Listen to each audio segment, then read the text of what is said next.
Before meeting Jamie, my life was pretty ordinary. I was focused on building my career, spending most of my time working on innovative renewable energy systems. Social interactions were limited, mainly revolving around work or occasional gatherings with close friends. My routine was steady, predictable, and mostly solitary. The change came when I decided to attend a friend's wedding, despite usually avoiding large social events. That's where I met Jamie, a lively and competitive woman who immediately caught my eye. We clicked right away, and our shared ambitions, despite our differences, brought us closer. Jamie's energy and drive complemented my more reserved and thoughtful nature, making us a balanced pair. By the time our story begins, Jamie and I had been married for 6 years. I vividly recall the officiant at our wedding, surrounded by 300 guests, 7 bridesmaids and groomsmen, and $20,000 worth of flowers asking, "Do you, Jamie Elizabeth Snowden, take Blake William Benson to be your lawful husband, forsaking all others until death do you part?" Her affirmative response, accompanied by a loving look, felt like a promise of fidelity. I made a similar commitment, gazing at her with the same sincerity. I've always believed Jamie and I make a great team because we share similar life goals and interests. Yet our differences keep our relationship dynamic. Jamie's lifelong involvement in sports showcases her competitive spirit, whereas I prefer a more laid-back approach, favoring consensus over competition. Despite my athletic build, I've never pursued sports with the same passion. Jamie is also more outgoing, forming numerous casual friendships, while I, an ambivert, enjoy social activities but prefer a few deep, meaningful connections, reflecting my upbringing in a wealthy, well-mannered family. Jamie received an excellent education from one of the best colleges in the eastern United States and landed a job as a sales representative for a pharmaceutical company. She got this high-paying job not only because of her education and intelligence, but also her appearance. It seems that Big Pharma wants attractive people to call on hospitals and doctors, perhaps to distract them from the fact that they are being coerced with money. In any case, since Jamie is 5'7" tall, weighs 120 pounds, has long blonde hair, a winning smile, and sparkling, almost neon green eyes, she was very successful, so much so that she secured the right to sell pills in her territory. Jamie explained, "The reason why my territory requires me to be away from our luxury apartment 3 nights a week, or occasionally on weekends, is related to the fact that the main pill I was responsible for had a limited but very lucrative market. Although I don't fully understand this, I don't like that she's gone 3 nights a week, not to mention some weekends. I'm lonely and crave companionship. In any case, I often skipped the evenings when she was away, going to the movies, ball games, or bowling with male friends. But mostly, I stayed at home and watched TV. My job doesn't require travel. In fact, I almost never have to leave my condominium if I don't want to. I sell proprietary computer software and hardware online that makes renewable energy systems much more efficient and seamlessly integrates them into the electrical grid. In fact, I have invented and patented products that I sell and can manage software from my powerful computer in my home office, only needing to supervise equipment production in the suburbs of the large city I live in for a few hours a week. Since I'm home often during the day, I know most of the neighbors, which is uncommon in most American apartment buildings, where you only see others at monthly meetings. Other residents tried to persuade me to become president of the condominium association, but I managed to resist. However, I agreed to handle the association's accounting. In our condominium, there are 4 duplex apartments on each of the 2 floors, and a single-level apartment on each floor. The duplex apartments have an office and 3 bedrooms, as well as a kitchen, large living room, and 3 large bathrooms. Single-level residences have a small living room, kitchen, bathroom, powder room, 1 bedroom, and a small closet. A single-level unit, 5B next to our entrance, 5A on the 5th floor, is rented by a woman who looks too young to afford the rent for an apartment in our luxury building. I'd guess she's 23. Jamie and I are only 29, so I think a lot of people in the building think the same about us, especially since we own our apartment rather than rent. The young woman's name is Cecile Wilson. Most residents are not home during the weekdays, so they are unaware that Cecile is at home most of the week and often receives 2 to 4 visitors a day, all men. Cecile's appearance and the flow of male visitors led me to conclude that Cecile was most likely a high-priced call girl. Although I had my suspicions about Cecile's profession, I didn't bring it up with her the dozen or so times I saw her at the pool or the health club the first year she lived in 5B. For two reasons. One, she doesn't bother anyone, so I don't care what her profession is. And two, it's not something to discuss in casual conversation. What is Cecile's appearance, you ask? Surprisingly, the first year she moved into 5B, I only saw her wearing makeup twice that I recall. At the pool, she usually wore a conservative one-piece suit, and at the gym, she wore overly bulky shorts and t-shirts. In the hallway, or when she walked to and from the lobby, she almost always wore pants and a long-sleeve shirt. In public, she usually wore her long, shiny brown hair in a bun, and often wore bulky black glasses. Although I was sure she had 20/20th vision, the lenses looked like regular glass. She clearly tried to hide her natural beauty when she wasn't with clients, but she couldn't completely disguise her magnificence. Cecile has an almost perfect face, large bosoms that even conservative outfits cannot hide, extremely long legs with hips that any artist would gladly try to reproduce on canvas or in stone, and a backside that matches her sculpted hips. She is almost 5 feet tall and slim, but not too skinny. My relationship with Cecile was pleasant, if not exactly close. During that first year, we knew each other's first and last names, always smiled, and said hello when we passed by. We had several casual conversations during workouts or at the pool, and once we ran into each other at the local Kroger and spent 5 minutes discussing how to best prepare and serve organic vegetables. She was a health enthusiast, not just about exercise, but also about food. That all changed one Thursday around 1 p.m., a day when Jamie was out of town and was due back on Friday around 6 p.m. I was leaving my apartment to make one of my weekly short trips to the equipment manufacturing plant when I heard screaming in apartment 5B. This was very unusual, especially since the apartments are very soundproof. I listened at the door and didn't like what I heard. It sounded like the man was slapping the woman. I knocked on the door. "Superintendent, open up!" It was quiet for a few seconds, although I thought I heard sobs. Then a deep male voice said through the door, "Screw off, we don't need anything." "Open the damn door, or I'll call the cops," I replied, still hearing the sobs. A big guy opened the door and yelled, "It's none of your freaking business. Get the screw away from me and my girlfriend." He was going to say something else, but when I saw Cecile on the floor and what looked like blood, I didn't let him finish. On my keychain, I have a cheap self-defense tool. I don't even know what it's called, but it's a very hard piece of plastic, with a straight part with holes for the fingers, 2 rounded ends that extend beyond my hand when I hold the straight part, and a stub with an enlarged head that goes between the 2 fingers. The guy was taller than me, although I am 6'2", and probably 30 pounds heavier, so I took the tool in my right hand and strike him with all my might in the mouth with the enlarged head of the stub. He backed away as I moved towards him and punched him a second and then a third time. The third time he tripped over Cecile's prone body, struck his head on the marble floor of the foyer, and was out cold. I helped Cecile up, led her to an easy chair, and closed the front door. She had a black eye, was bleeding from her nose, and had scratches on her arm and leg. She was wearing a negligee, and despite my best efforts to focus solely on helping her, I couldn't help but notice her phenomenal bosoms and otherwise fantastic body. "Are you okay?" was my first stupid question. "Can I get you something?" "I'm hurting right now," she moaned, and then taking a deep breath, she continued. "I'll be fine, but could you get me some paper towels for my nose and a cold compress from the freezer?" I quickly complied with the request, and while she applied a compress to her eye, I wiped the blood from her nose. "Who is this a-hole?" I asked, nodding my head towards the guy lying on the floor. "An angry customer," she muttered. "We should call the police," I said, finishing with her nose. "No cops," she answered quickly. Over the next few minutes, we repeatedly discussed calling the police, but it was clear that she did not want to, likely because she didn't want their attention due to her profession. Finally, I gave up. "I have an idea. I don't want him to think he can do this again. Do you trust me to take care of him?" "Yes, as long as it's not in my apartment," she muttered, wincing in obvious pain. I quickly went to my apartment, grabbed a couple of zip ties, a bottle of water, a bottle of booze, and for the first time, it was useful to be married to a pharmaceutical sales rep. Besides the money Jamie brought in, I grabbed some sleeping pills from her stash of legal pills. When I returned, I turned the huge guy over and tied his hands behind his back with the zip ties. Then I rolled him onto his back and splashed cold water on his face. He woke up, I picked him up, he was too heavy to carry.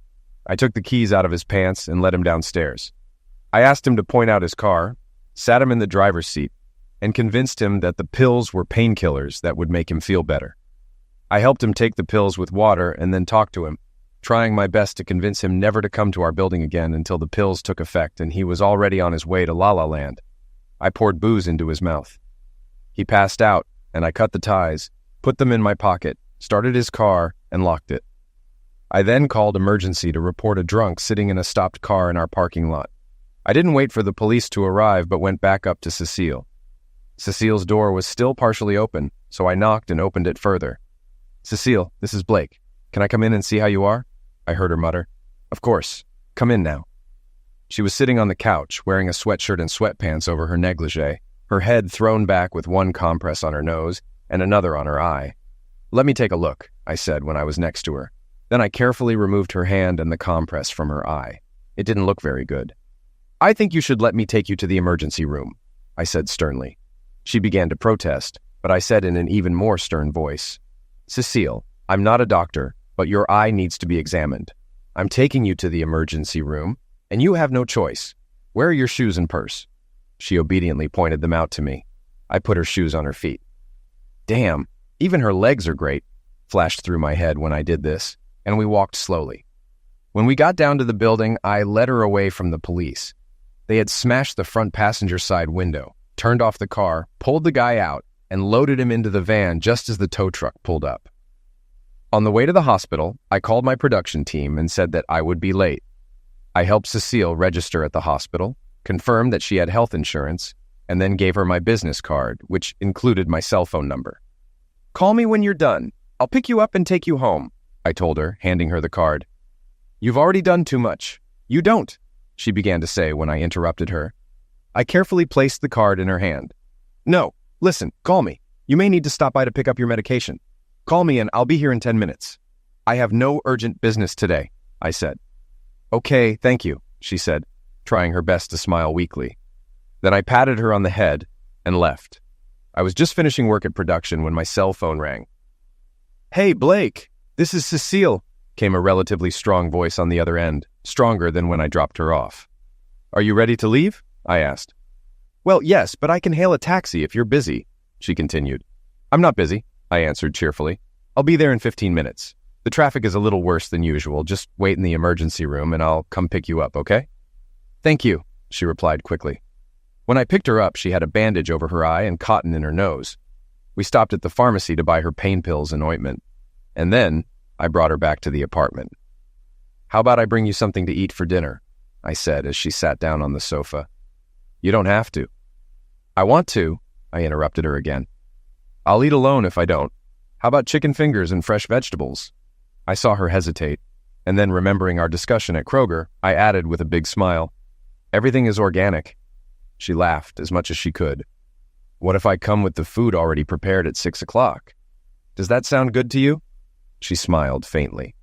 "Here, so you don't have to knock on the door. Just come in," she said, handing me the key from her purse. I brought food, a bottle of wine, and a large bottle of seltzer, and at 6 o'clock in the evening, I entered Cecile's apartment using the key she gave me. Only then did I take a moment to look around her place, having previously been too concerned about her condition. The apartment was sparsely but stylishly decorated, with several clearly original paintings. They weren't Van Goghs, but they were fun and well painted. Cecile was sitting at the kitchen table, her greeting and smile much stronger than when I left her 3 hours earlier.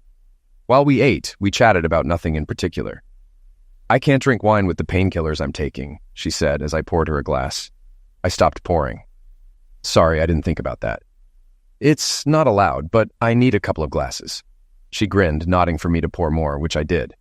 "You're not going to take advantage of me if I fall into a trap, are you?" she asked with a semblance of a smile. "Then I'd be worse than that a whole. But I don't want to because I'll have to carry your back to your bed. So don't pass out." I chuckled. "I'll try not to do that," she replied. When we finished dinner and I cleared the table, I noticed two things. She did have some kind of reaction to the combination of pain pills and the glass and a half of wine she had drunk. Although she was still mostly sane, she suddenly wanted to have a serious conversation. "You probably think I'm terrible for entertaining men," she said, not looking me in the eye and sipping from her glass of wine. "Of course not. How you earn your living is your business if it doesn't infringe on my rights," I answered sincerely. How long ago did you realize that I work as an escort? She asked, this time making eye contact with her one eye that wasn't covered. About a month after you moved in, I replied dispassionately, sipping my glass of wine. You and your wife, what's her name? Jamie. Are you and Jamie talking about this? She asked. Never. Jamie doesn't come here often, as you've probably guessed, and it's not something we could talk about anyway. I don't gossip, and I certainly wouldn't speculate on the profession of a good neighbor. After some more conversation, where she was feeling me out and unloading, she said, You're the only straight guy I've known since I've lived here who hasn't hit on me. Why? Because I take my marriage vows seriously. More than 90% of my clients are married, she replied. But I'm not one of them. If you're wondering, physically, you are the most desirable woman I've ever seen. But I don't know you well enough to know if I'm compatible with you, and I've never been into just a physical relationship. I need emotional attachment to have the sexual experience I want. So if you're offended that I didn't hit on you, don't be... She didn't say anything in response. She just looked at me with her one good eye for a good 30 seconds. You know, despite the number of clients and the physical nature of my business, I am lonely. I have almost no friends. My type of business and hours of work preclude this, at least for the people I would like to interact with. After that, we had a painfully direct conversation about her personal life. It ended with me asking, So what is your ultimate goal in life, Cecile? Ultimately, I want the same thing as you. I want to have a spouse and eventually even children. I want someone to be my one and only, for me to be faithful to him and for him to be faithful to me. I'm saving enough money so that I'll be financially independent by the time I'm 30, and then I'll move out, give up this life, and try to find the right man. But my plans are temporarily on hold, because until my eye, nose, and these scratches on my limbs heal, I won't be working. An idea suddenly came to me. Tell me how you feel about working for me, I began to say when she suddenly flushed. What? I thought you were different, she said in a high-pitched voice with tense muscles and an expression of disbelief on her face. Let me finish, I laughed. Realizing this wasn't something to laugh at, I quickly said, I'm not trying to hire you for sex. I need help filling out paperwork. I'm hopelessly behind and keep putting it off. This is something that even a cyclops can do if he puts his mind to it. But I can't pay your normal rate, I continued, now that she had relaxed and even giggled at my cyclopean joke. $700 an hour, $2,500 for a full night, $4,000 a day on site plus expenses, she muttered, before catching herself, blushing, and putting her hand to her mouth. I can't pay $700 an hour, but I can pay $25 an hour and offer free food now and then until you're healed, she giggled. On Monday, show me what you want me to do and I'll let you know. After another 20 minutes of small talk, it was clear she was exhausted, so I gathered my things. She hugged me, whispering, "Thank you very much," in my ear. I kept my distance. As to my chagrin, I was getting aroused. I patted her on the head and left. Despite the excitement at the end, I found it a lovely evening with a friend. No real sexual connotations. I liked her as a person and never thought that she might be lonely. On Friday morning, while I was working in my apartment, there was a knock on my door. "Hi, Blake," said a smiling Cecile, dressed in her usual conservative clothes. "Hello, Cecile. Are you feeling better today?" I asked cheerfully. "It still hurts like hell, but I'm in a better mood." She chuckled. "You probably want your key back," I began to say, reaching for the key on the table in the foyer. "No, why don't you keep it in case I need to be rescued again and the guy doesn't answer the door? I'm here because I hate to ask for more help after everything you've done, but I desperately need groceries, and the doctor has forbidden me to drive with my blindfold and pain pills. Can you take me sometime today?" "Of course," I smiled broadly. "How about in an hour, 1:30? "Great," she giggled, clapping her hands. "Just knock on my door when you're ready." Cecile and I had a great time grocery shopping. I think this was the first time in my life that grocery shopping was actually fun. While I don't hate the activity, I've never particularly enjoyed it. I had fun with Cecile, especially when she humorously talked to the vegetables, imagining they were people. The following Monday, Cecile came to my apartment shortly after Jamie had left for work. I showed her how to fill out all the different papers that were lying around my office and even in the living room. She was very conscientious, not fast, but it was the first time she was filling out paperwork, so accuracy was more important than speed. We had lunch together, worked some more, and then I took her to the pharmacy to buy some things she needed. Thus began my friendship with Cecile Wilson. I think I was the only male friend Cecile had since she was 18, Every other man she met wanted to sleep with her, and that was his sole purpose for communicating with Cecile. It's not that I didn't find her attractive. She was the most alluring and sultry woman I've ever met. But I was married, I took my vows seriously, and I had other attractive women as friends in the past, so I didn't see Cecile as just a sex object.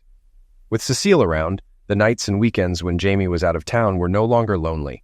With Cecile, I always had something to do, even after she was completely healed about a month later, and looked as good as before she met that guy. And since her regular work schedule consisted of morning and afternoon hours on weekdays with the occasional overnight or out-of-town stay, we did almost everything together. On those evenings when Jamie wasn't around, I encouraged Cecile to attend parties and meetings sponsored by the condominium association and made sure she had a good time. However, I realized that I couldn't take her on outings with my male friends. They were too busy either trying to hit on her or drooling to be good company. So, she and I mostly went alone. She seemed to enjoy it. Even when she started working as a call girl again, she insisted on helping me with the paperwork. I soon discovered she had greater intellectual curiosity and intelligence than she had been given credit for most of her life. So I encouraged her and started teaching her about my business. When I tried to pay her for help, she always put forward some conditions. For example, a swim in the pool or how much time we could study in the office for double payment or nothing. More often than not, I ended up paying nothing, which seemed to make her happier than when I paid her double. I found Cecile to be one of the most honest and kind people I've ever met. She spent about 10 hours trying to find the owner of a small handbag with no ID, but nearly $100 in cash that had been lost at the pool. She eventually succeeded. She told me about a client who developed health problems during Zex, and she took him to the hospital and gave him his money back despite his protests that she should keep it. She cried when she couldn't save a little bird that crashed into the window in the lobby of our building. She found a lost puppy and returned it to its owner, refusing a reward. She tipped the paperboy extra, never gossiped or said anything bad about anyone, and never acted rudely or meanly even when boys hit on her. About 8 or 9 months after Cecile and I became best friends, she surprised me by showing me an application for admission to the local community college. "I want to get an associate's degree in business administration," she announced with a wide grin on her face. "Can you sometimes help me with homework?" "Of course I can," I said. "I'm so proud of you." She was absolutely delighted by this comment and ran up to me and hugged me tightly. Every time she did this, I had to make sure my lap was at a distance from hers.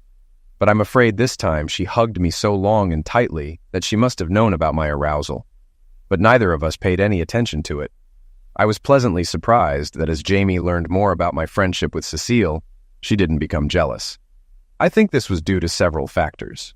First, Cecile and I never showed our affection in public. In private, we never did more than hug or kiss chastely on the cheek. The second reason was that we developed a great cover story for Cecile's profession. Third, Cecile began helping Jamie with paperwork, for which Jamie was very grateful. Fourth, I convinced a longtime gay friend of mine who wasn't open, but I'd known he was gay since high school, to serve as Cecile's boyfriend at condo association parties, and even go on occasional double dates with Jamie and me. Of course, there must be a problem. Life is never smooth, as it has been for me the last 2 years. On Sunday morning, after a phone call, Jamie had to rush out of town on business and was much more distracted than usual when she left. As she hurried out, she pulled out a jumbled pile of documents from her briefcase, placed them on the coffee table, and asked if Cecile could sort them into folders. I answered, "Certainly." I was very disappointed with Jamie's quick departure because that day we were supposed to go apple picking, which happens once a year, and I really enjoyed it. Shortly after Jamie left, I sent Cecile a text. "Jamie left on the bus. Want to pick apples this afternoon?" She quickly replied, "Let's go at 11 or any time after 2, okay?" A happy expression appeared on the screen. We had a great time picking apples and eating apple cider donuts, even though several college guys tried to look down Cecile's shorts as she stood on the stairs and stared at her in the donut shop. That evening, we had dinner together at my condominium and planned to watch a DVD afterward. But before I put the disc in the player, Cecile asked, "What is this?" Reaching for the pile of papers Jamie had left in disarray on the coffee table. "Oh, these are the papers that Jamie dropped off in a hurry and asked if you could process them before she returns on Wednesday evening," I replied dispassionately. "Of course," she replied, trying to gather the papers together so she could pick them up. While she was doing this, something fell from the stack onto the floor. I was busy loading a DVD and only noticed something had fallen when I turned and looked at Cecile's face. She was holding what looked like a photograph in her hands and had a completely traumatized expression. "What is this, Cecile?" Nothing," she said quickly, placing the photo back in the center of the stack. Cecile would never be a professional poker player. Her face clearly showed that this was not nothing. I approached her. "Let me see what you were looking at." "No, it's nothing," she answered, trying to slowly leave the room with a bunch of various papers in her hands. This made me even more curious. I carefully took her hand. "No, I really want to see this. What's the big secret?" When I freed her from the load, she sank onto the sofa and buried her face in her hands. About halfway down the stack, there were 3 6x9 photos, each of which featured Jamie unclothed and with a different guy, making out with her, having sex, and she did it on camera. I sank onto the living room carpet. 2 photographs and the rest of the pile of papers fell to the floor, and I sat stunned with the 3rd photograph in my hand. "I'm really, really sorry," Cecile said, putting her hand on my face. I looked at her, stunned. "Maybe these are old photos from before you got married," she said, trying to find something positive. "She only got a butterfly tattoo on her left shoulder 2 years ago," I muttered in response after a long pause, during which Cecile asked if there was anything she could do. I finally said, "Cecile, I need some time alone to process this. Even though you are my best friend, I don't want to talk to anyone right now. Please." I'm sure there were tears in my eyes. I know Cecile did too when she hugged me just before she left. After half an hour of crying, I slapped myself and said in the mirror, "Action, not pity, you weakling." I ran around the house like a whirling dervish, looking in all of Jamie's dresser drawers, the boxes she kept on closet shelves in several different rooms, and her office files. One of her desk drawers was locked, so I opened it. I found at least a dozen incriminating pieces of evidence. The question wasn't whether Jamie cheated on me, but for how long and with how many different guys. I went through many stages of anger, humiliation, irritation, and shock. The only constant theme was how could I be so damn naive? I didn't sleep that night. On Monday, I looked and felt like hell. I didn't get much work done, and I had even less luck deciding what I was going to do with Jamie. Around 2 o'clock in the afternoon, I heard a knock on the door. It was Cecile with a pitcher of margaritas, which was quite surprising because I'd never had more than one at a time in my life, and I'd never seen her drink more than one either. Cecile burst into my apartment. "Listen, stud," she said, putting the jug on the coffee table. "I canceled my meeting for today. I called your production assistants and told them you wouldn't be working this afternoon. We're going to get drunk as hell, and tomorrow you will decide what to do with your little wife." I started to protest, but it was no use. Throwing all of Jamie's papers that had fallen on the floor the night before except for 3 photographs towards our fake fireplace, I took the glass Cecile was holding out to me and took a sip from it. God, it burned. Cecile was focused on making me not only drunk, but also happy. After an hour of hilarious stories and 6 drinks, maybe more, I lost count, she finally succeeded. I passed out before it got dark outside for the first time since I graduated from college 7 years ago. I was lying on the floor next to the sofa, and Cecile was lying on the sofa with one of her arms hanging down and touching me. After a while, I began to hear ringing in my ears. After the 3rd time it stopped and started again, I realized it was the landline phone. I stumbled towards it and saw on the caller ID that it was Jamie's cell phone. I unplugged the telephone, returned to the sofa, moved Cecile over, and fell asleep, cuddled up to her. Cecile and I woke up together in the middle of the night, probably around 4 in the morning. Her first comment, made with a mischievous smile, was mind-blowing. "You're the first guy I slept with who didn't screw me, Eliminator." I started laughing. "When you look at yourself in the mirror, you'll understand why." "Broomhilda," I muttered. "You're not a prize yourself." "To be honest, I can't tell if I'm talking to your face or your back, a-hole," she replied, laughing hysterically. We both got up, went to the bathroom, drank some water, and then fell asleep next to each other, fully clothed on the covers in the master bedroom. I woke up around 8 o'clock to the smell of bacon and eggs. I stumbled downstairs to the kitchen. "Breakfast for 2, Cecile said in a sing-song voice. "I thought I'd have to light a stick of dynamite to wake you up." She laughed. I felt like crap and cringed when I saw myself in the mirror. "This is definitely the worst thing I've ever seen in my life," I said out loud. Then I looked at Cecile. She had clearly showered, changed clothes, and put on light makeup. She looked amazing. No one should look that good ever, especially after being hungover the day before. "I hang out with you because of your charm, not your looks," she grumbled while turning an egg. "Now sit down and try to hide your face behind the cereal box so I can have breakfast in peace." I didn't realize how hungry I was until I started eating. The food was delicious, and I inhaled it almost as much as I ate it. "I'm glad to see that a man appreciates my cooking," Cecile laughed as I finished the third egg, 200 grams of bacon, and the fourth piece of toast. "Are you going to finish this bagel?" I asked, pointing my empty fork at the buttered bagel quarter sitting on Cecile's plate. She laughed and tossed it onto my plate. It disappeared down my throat in seconds.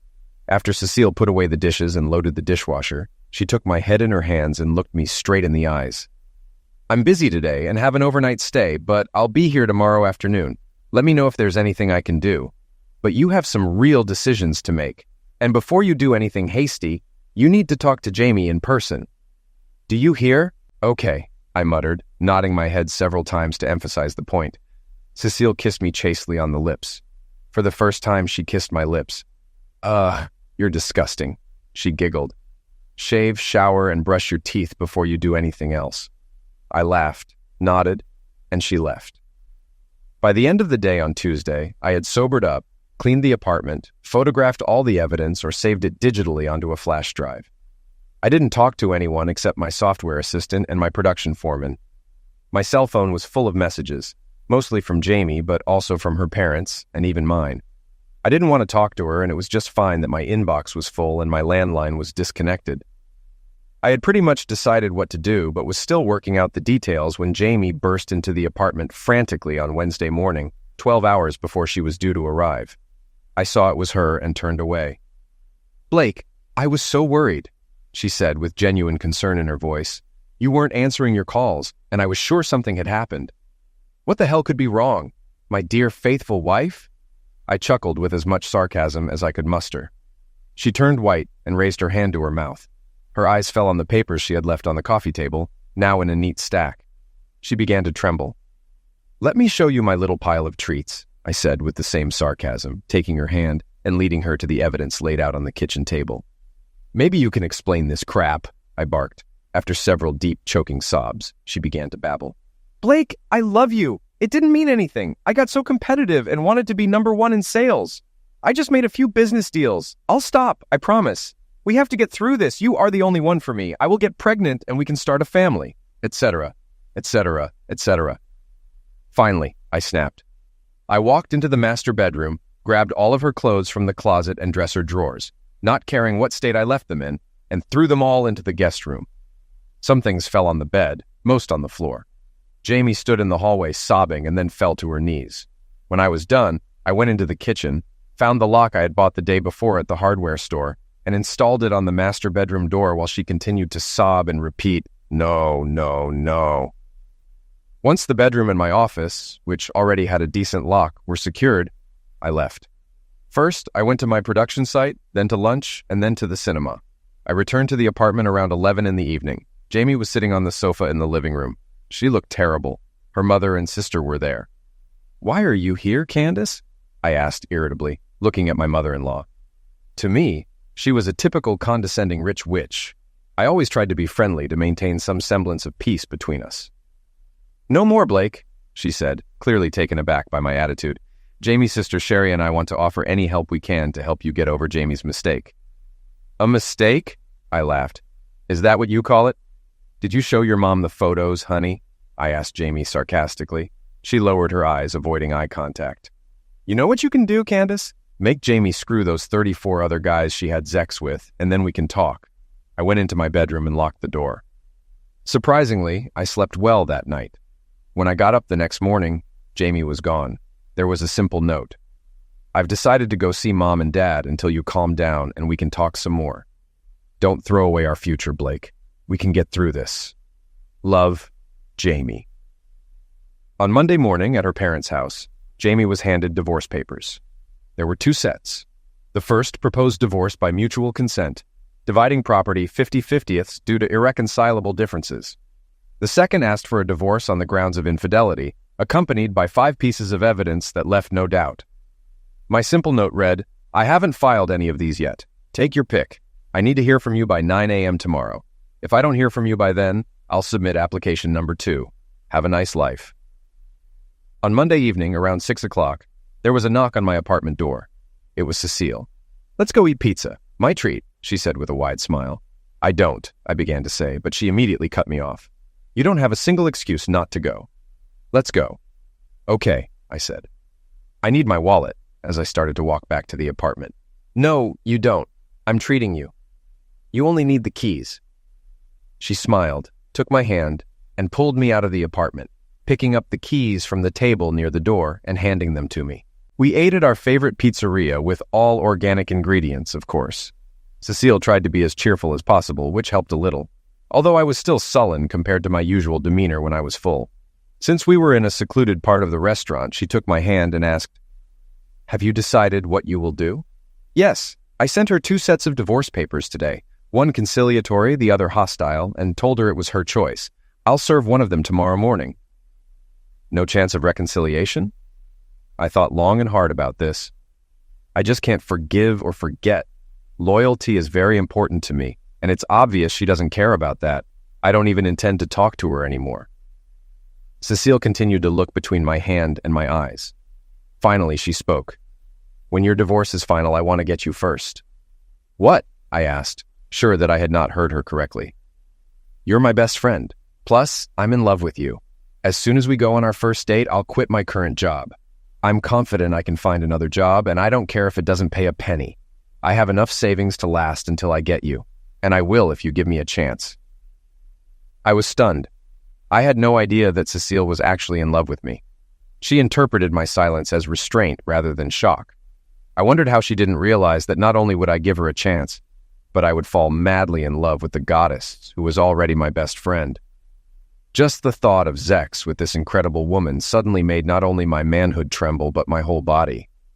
"I know you probably won't want to have an ex-call girl as your girlfriend, but I promise you won't regret it if—" "Shut up!" I barked. Then I stood up and kissed Cecile hard on the lips.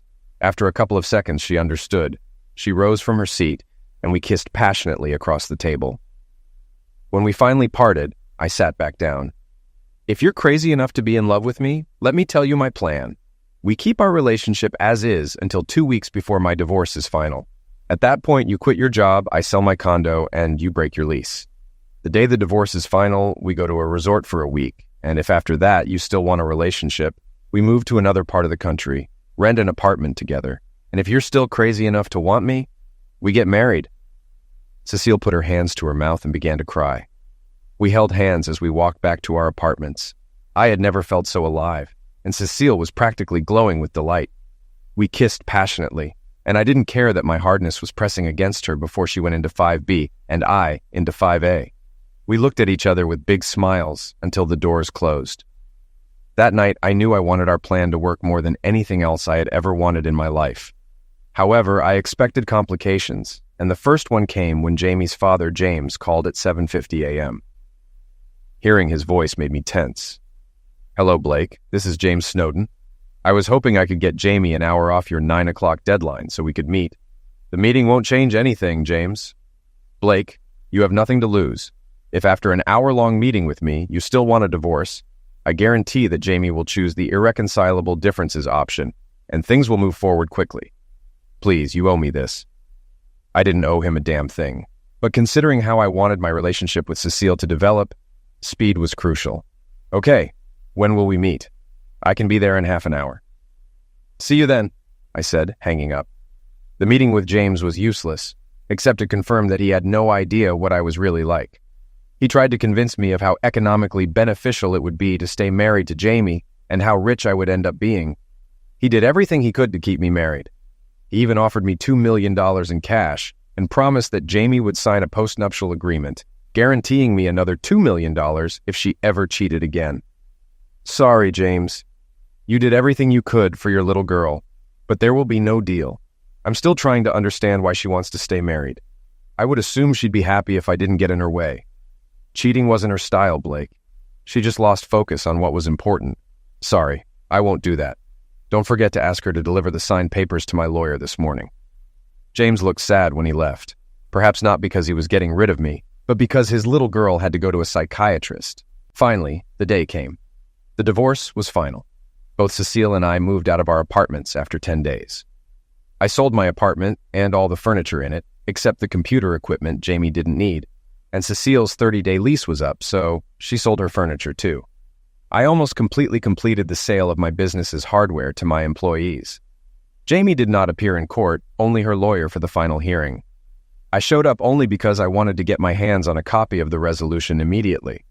After the trial, I knocked on the door to apartment 5B, my luggage packed for the trip to the resort. I expected Cecile to be ready to go.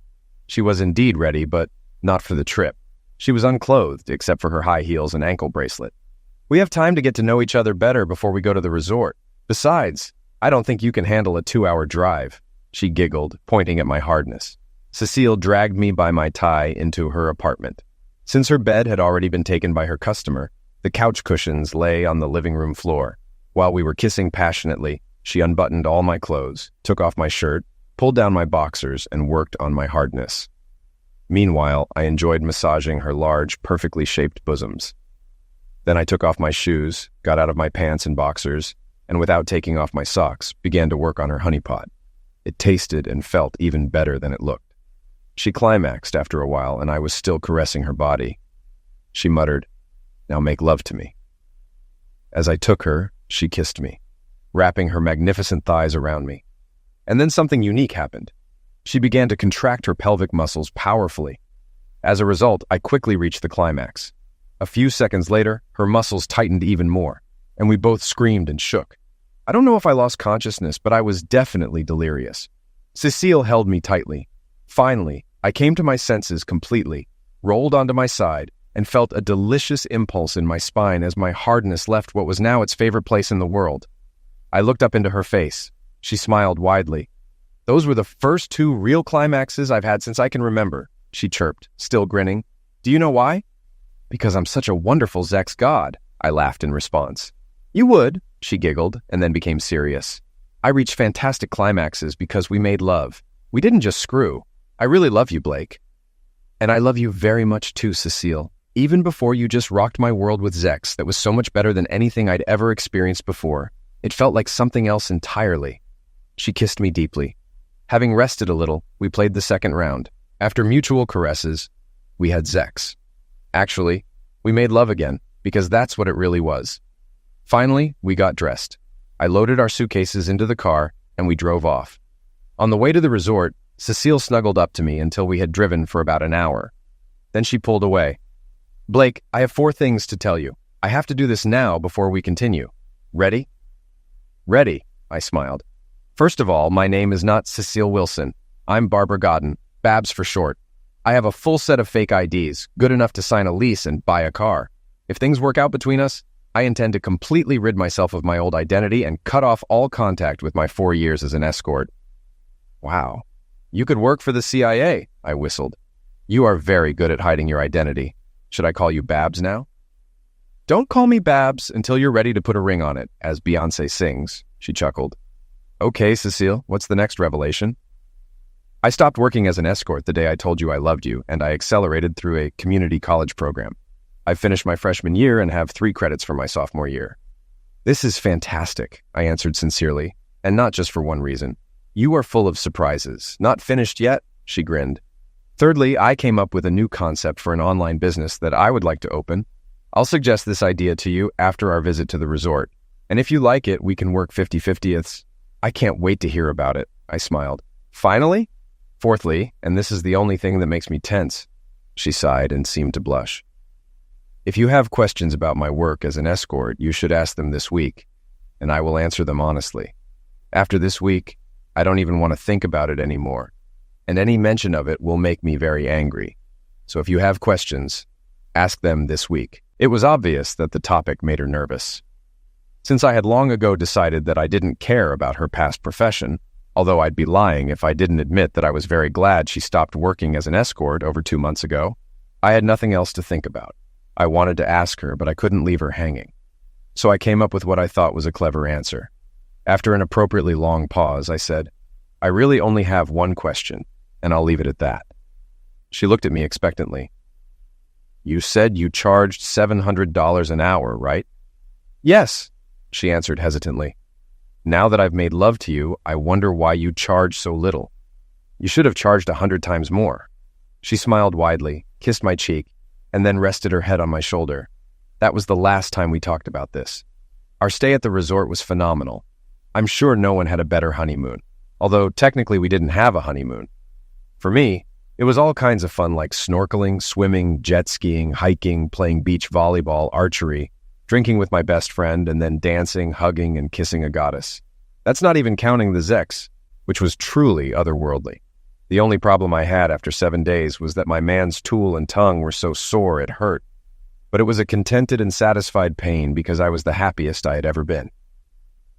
After the first day at the resort, when we fell asleep in each other's arms after fantastic lovemaking, I decided that I would propose to her, which I did on the 5th day. She said yes. I would have gotten married the day after we left the resort, but since Cecile Babs had never married and had a few relatives she cared about and wanted to be around, we waited 3 months and had a small but perfectly proper wedding ceremony and reception in our new city. Within 9 months of moving to a new city, Babs earned an associate's degree in business administration. We worked together in my software business, and 3 months later, we launched her new business using a patented system she came up with to maximize promotions on the internet using hybrid recognition of search queries. Now, 3 years after launching, we have decided to sell her business for a 7-figure sum because she needs to focus on something else. Babs, my best friend, Zex goddess, and love of my life, is pregnant with twins.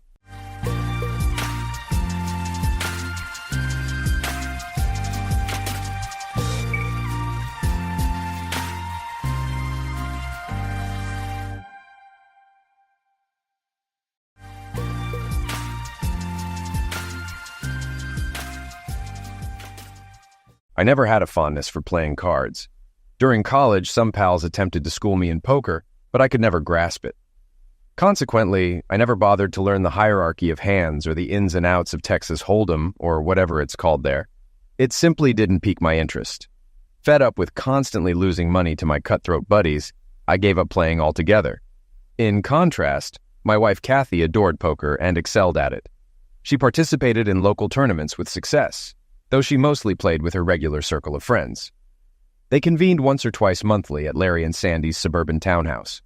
Interestingly, Kathy had known them since college, Katie being her longtime friend and Sandy, her former roommate. The group comprised Larry, Sandy, Kathy, Paul, Brian, and Terry. Though present myself, Paul's wife Mary, and Brian's wife Allison refrained from playing, opting instead to watch TV in the living room. There used to be another player, Wes, but he got the boot for cheating.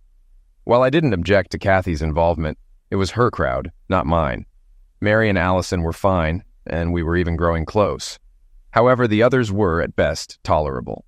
Interacting with them voluntarily was beyond my imagination, particularly Mark, who was an outright idiot and whom I frankly detested. Terry and Mark felt isolated. Terry, reserved and modest, didn't seem skilled at poker. Mark, on the other hand, was insufferable. If we crossed paths in public, I'd likely ignore him. His demeanor, loud, offensive, and self-absorbed, led to more than one disagreement between us. I tolerated him solely because he belonged to my wife's poker circle, encountering him only during their games. My main gripe with poker nights was how intensely competitive Katie became. If she lost, it cast a shadow over her mood the following day. Despite my attempts to address this, she dismissed my concerns. Lately, she'd been pushing for weekly poker gatherings, a prospect I wasn't keen on, a sentiment shared by Mary and Allison. Thankfully, this staved off the weekly poker plan, for now. One Saturday night at Larry and Sandy's, tensions ran high, particularly for Katie. As the night wore on, I intermittently checked on her, only to be met with her frustration. Eventually, well past the usual end time, I heard commotion from the dining room where they played. Stepping in, I caught Mark's assertion about a bet, backed by Larry's reminder of the rules. Katie reluctantly agreed, signaling her turn to play. "What's going on?" Mark asked with a smirk and a hostile glare. "Katie lost all her money, leaving me the pleasure of the final hand. She's lost, now it's time to settle up. Apologies," Katie assured. "She wouldn't do this to anyone else but me. Hey, buddy, she made a bet and lost. That's the rule." It was at that moment Katie resolved to take charge of her fate. "Henry, it's fine. I lost. I'll pay," Katie conceded. "No, Katie. You owe me loyalty." Trying to settle for less would be cheating me, Henry protested. Mark's behavior only confirmed my suspicion of his character. You're witnessing this, so it's not betrayal, he argued. Fed up, I snapped, Shut up, you fool! This isn't about you! Turning to Katie, I urged, Let's go! We're leaving! Katie hesitated. Henry, I hate to do this, but I must. If I don't, I'll be kicked out. My response was firm. I don't care if you're expelled. I don't care if you never play poker again. I approached Went, calling out, Hey guys, I need your help. Katie glanced at Paul and Brian, signaling toward me with a tilt of her head. As I moved closer to her, Paul and Brian grabbed me from behind. I struggled, but Larry stepped in, assisting them in restraining me. Are you serious? You idiots! I exclaimed. You're going to hold me down while my wife does this in front of me? Larry responded calmly. She made a bet and knew the consequences. She's choosing to stay, so she pays up. He chuckled. Don't worry, Mark won't be around much longer. He really was an idiot. Mark then advanced, ending up directly in front of Katie, who was kneeling. Catherine, if you go through with this, it's over, I stated calmly, emphasizing her full name. Stop being dramatic, Henry, she retorted. As she leaned forward, I let out a loud scream, halting her. Hold on a moment, I interjected. She paused, meeting my gaze. I just want to be clear. Is everyone okay with this? Silence filled the room until Mark stepped forward, dismissing my concerns. Come on, he's spoiling the mood, he declared. Katie, leaning forward, intervened. Okay, that's enough. I can't bear to see it anymore. Let me go, and I'll leave. With a burgeoning plan in mind, I realized it wasn't over between Katie and me. I needed to exact revenge on this fool. Katie paused, signaling to the men restraining me. They released their hold, and I calmly approached Katie. Pretending to struggle with my wedding ring, I extended my left hand with fingers spread wide, while my right hand clenched into a fist. Katie knelt determinedly to my left, while Mark grinned menacingly to my right. I warned you, Katie. If you go through with this, we're done, I reiterated, standing beside them and locking eyes with her. You went ahead and did it, Catherine, and with such a fool, I muttered. As I uttered this, I struck Mark in the nose with the back of my right fist, prompting him to shield his face with both hands. Swiftly, I pivoted to his right, delivering another blow with my left fist as he cowered, causing him to topple backward. His trousers and underwear pooled around his ankles, leading to a clumsy fall onto his backside and then flat onto the floor, landing between the dining table and a large antique cabinet. Fueled by anger, I acted on impulse. Katie stumbled backward, landing on her rear, while I loomed over Mark, positioned at his feet. To my right stood a spacious dining table, accommodating 8 people comfortably, with 3 chairs on each side. On my left loomed an imposing antique wardrobe, measuring at least 6 feet in length. Its oak base stood approximately 30 inches tall, adorned with numerous drawers and doors, while the top half, another 40 inches higher, boasted mirrored glass doors enclosing various collectibles such as china, Hummel figurines, and snow globes. Grabbing the top of the antique cabinet, I knew toppling it over wasn't feasible, but I hoped to instill fear. The weighty base, filled with contents, likely exceeded 300 pounds, while the top half, supported by a wooden frame, housed delicate items. Unfortunately for Mark, Larry had never properly secured the top half to the base. As I tugged on it, the top half of the cabinet teetered over. Though I hadn't intended to bring it down on Mark, I was oddly satisfied with the outcome. The ensuing crash echoed like an explosion. Fortunately for Mark, the space between the cabinet stand and the table prevented it from landing on him. Instead, the lower portion remained on the stand, while the upper part collided with the dining table. Regrettably for Mark, the contents of the cabinet cascaded forward, smashing through its glass doors. Shards of glass rained down on him, along with the items inside, resulting in numerous cuts. Thankfully, he shielded his bloodied face with his hands, preventing glass from injuring his broken nose or eyes. Unfortunately for Mark, when he hit the floor, his shirt rode up to his stomach due to his jeans and boxers being pulled down to his ankles, leaving his upper abdomen to his shins exposed. The scene unfolded rapidly, leaving everyone in stunned silence. In the midst of it all, I remained in improvisation mode. Pretending to be concerned, I circled the table where his head lay and loudly advised, "Don't touch him, get an ambulance." Upon reaching his head, I crouched so low that only he could hear me and whispered, "I hope you bleed. But if not, find me later and we'll discuss it. Just so you know, there's glass everywhere. I wouldn't move much if I were you." Sandy emerged from the kitchen announcing, "The ambulance is on its way. ETA is 5 minutes. Should we also call the police? Katie and I responded simultaneously. She declined while I insisted, absolutely. Katie wasn't naive. She understood that involving the police meant filing a report and giving statements. Larry was furious. Dude, you practically eliminated him and wrecked my cabinet. We need to call the cops, he argued. I didn't try to eliminate him, but I agree we should call the police, I conceded. Personally, I'd welcome talking to them. Isn't this like soliciting lovemaking for money? I challenged. I'll look into it. They'll never buy it, I continued. Larry countered. Who do you think they'll believe? Me or the guy lying here half unclothed, who isn't married to any of the women? I relented. Maybe I'm wrong. Go ahead, call them. Do as you wish. Please, call the police. I'll wait outside for the ambulance, I added. I circled the table and approached Katie, who was now kneeling beside Mark. Squatting down beside her, I removed my wedding ring and tossed it into the shattered glass near Mark's head. You know what, Catherine? I don't think I'll be needing this anymore. If you want, you can fish it out of the glass. Confused, Katie looked at me with teary eyes and asked, Cards next to his head? What are these? Extra cards? Wait, the guy you left your marriage for is a cheater? Are you kidding me? I exclaimed. Mark, you're an idiot. I almost betrayed my husband and you actually cheated? There's a big difference between almost cheating and actually cheating. Deciding to address it later, I noted that Mark couldn't speak due to the shards of glass covering his face, with blood now splattered everywhere. Stay here, Catherine. I'll go outside and meet the ambulance. They should be here any minute.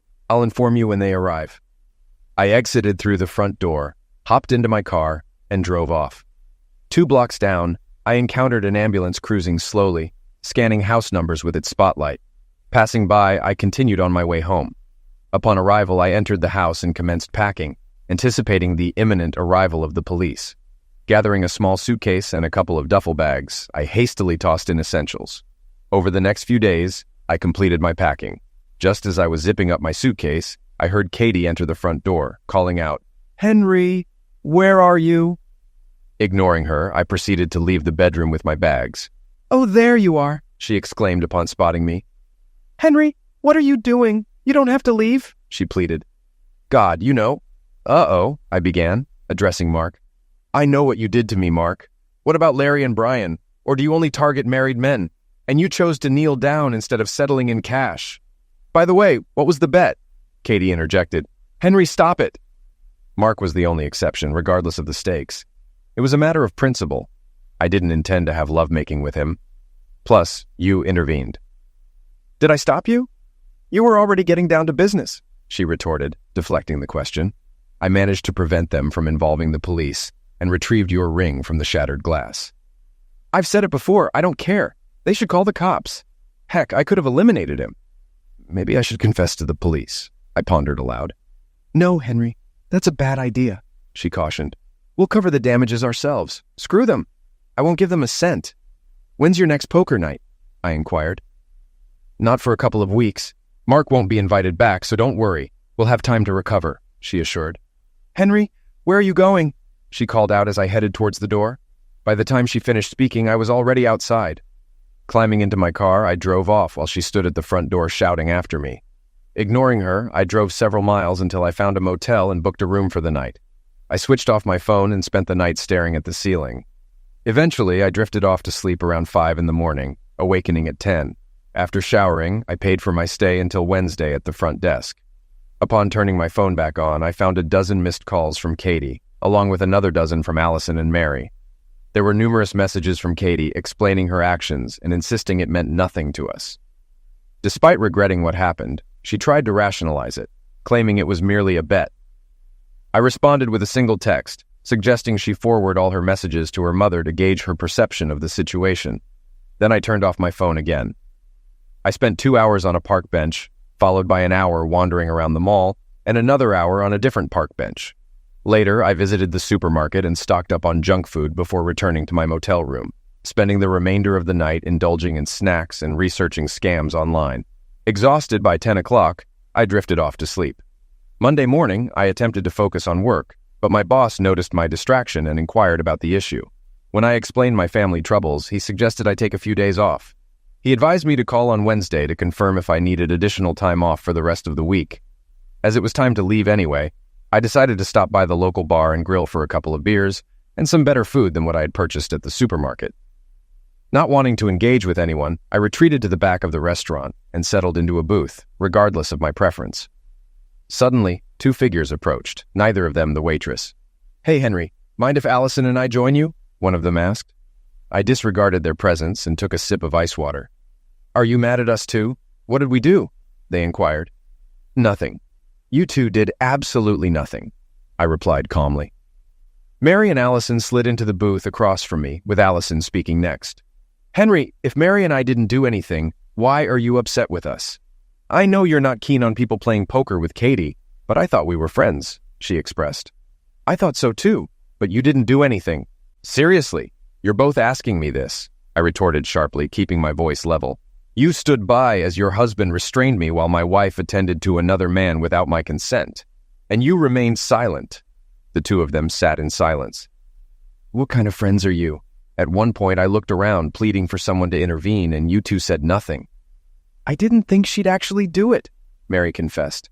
"I thought it was just a dumb joke. I couldn't believe she went through with it," Allison added, expressing her remorse. "She feels awful now. She's worried you might show these messages to her mom. You wouldn't, right?" "Not yet, but I will if necessary. Everyone knows how bad the situation was. We discussed it after you left and the ambulance took Mark away. Larry and Sandy assured they wouldn't involve the police. You'll just have to cover the damages," I explained. "Listen, Mary, I'm not paying anyone anything," I declared firmly. "Larry and Sandy may have helped Katie with her apparent gambling issue, but that doesn't excuse their involvement." Sandy stood by and watched while Larry actively restrained me while Katie destroyed our marriage just to avoid getting kicked out of the damn poker group. "Henry, she's a mess. Please try to forgive her," Mary pleaded.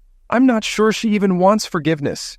She doesn't think she did anything wrong. She probably expects an apology from me for stopping her from settling her bet," I retorted. Suddenly, Allison had an idea. "What if we level the playing field? What if you find someone who will satisfy you in return?" I responded to her slowly and deliberately, as if explaining to a child. "Consider this. We were in a room, presumably among friends. Then those very friends held me back so she could settle the bet. Now, to level the playing field, I must find a woman to please me. Essentially, I embarrass myself in front of her friends, and she simply hears that I retaliated. The image of her on her knees is seared into my memory. On the flip side, she may not even believe I got even. She could just pretend it didn't happen. But I saw it. There has to be a way to put an end to this. I hate seeing my friends endure nonsense, Mary. You claim not to want to see me hurt. But were you okay with how hurt I was on Saturday? You stood by while all this unfolded. I was suffering, yet you paid no heed. Friends don't do that. We're not friends. In my view, these two were as culpable as anyone else. I've been concocting a plan for a bit of payback. I just need to set it in motion. If someone had spoken up, I'm certain this wouldn't have occurred. You could have said something to your husbands. It might have sparked a confrontation, but it could have saved my marriage. It's time to offer them some hope, but I'm unsure if there's a way to level the playing field, as you suggest. I'm not necessarily opposed to the idea, I just don't see how. What if one of us does it? I glanced at Allison for about 10 seconds. What if it's both of you? Wait, you want us to even the score? Mary asked. I can't do this. Paul will be furious if he finds out. I understand perfectly, I quipped sarcastically. The guy who restrained me while my wife betrayed me. I see everything crystal clear. I'll do it, Allison volunteered, surprising both of us. You're right. We bear some responsibility, she admitted. I can't go along with this, Mary interjected. And it's unfair of you to put me in this position, Henry. If Allison is willing to assist, that should suffice. No, I countered. The bait has been set. Now it's time to reel them in. Neither of you means anything to me. This is part of the negotiation. I don't seek balance. I demand the scales tip in my favor. Mary pondered silently for about 2 minutes. The longer she deliberated, the more confident I grew in handling the situation. If we agree to this, will you forgive Katie? She asked finally. If you refuse, I won't even consider it. You won't tell Paul? She continued. I won't utter a word, I assured her. Technically, it wasn't a lie. I hadn't planned to verbalize it. With a motel room booked until Wednesday morning, I intended to hold out until the weekend before deciding whether to return home or seek a new place. I can't believe this is happening, Mary exclaimed. Welcome to my world, I retorted sarcastically. Look, if it's that awful for you, just let it go, I suggested. That's not the issue, Henry. I care about you and you're a good guy. If I weren't married, I'd be with you in a heartbeat. But I am married. You're pushing me into cheating on my husband, Mary explained. Mary, I'm not forcing you into anything, I clarified. I know. All right. If it helps you move past what my husband did, then I'll do it. Either way, it's his fault. If he wasn't an idiot, I wouldn't be in this situation. As for me, she can justify it however she wants. It's my way of getting back at her damn husband, so I don't care, I thought to myself. Okay, let's meet tomorrow evening in my room at 6 o'clock. I'll bring some food and wine, I proposed. Both women rose from the table and departed, engaged in conversation. They seemed eager for tomorrow night and not at all upset. Am I the only one who takes marriage vows seriously? I know what you're thinking. Here I am, a married guy planning to date 2 married women, all while preaching about the sanctity of marriage, I reflected. But she cheated on me. By doing that, she disrespected and embarrassed me. Our marriage was already null and void. I no longer honored those vows. It was all over except for the paperwork and the women I was about to meet. They and their husbands were partly responsible, so to hell with them. I'll never understand those people whose spouses cheat, yet they insist on upholding the sanctity of marriage. Blah, blah, blah. My motto is, what's good for the goose? I acknowledge that she didn't intend to betray me, but it wasn't hard for her to agree to it when her coveted spot in the poker group was at stake. Yes, I may be unreasonable. Yes, she needs assistance with her gambling issue.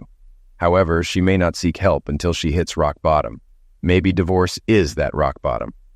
The following day, Tuesday, I returned to my hometown, ensuring Katie wasn't present, and entered to gather some new belongings.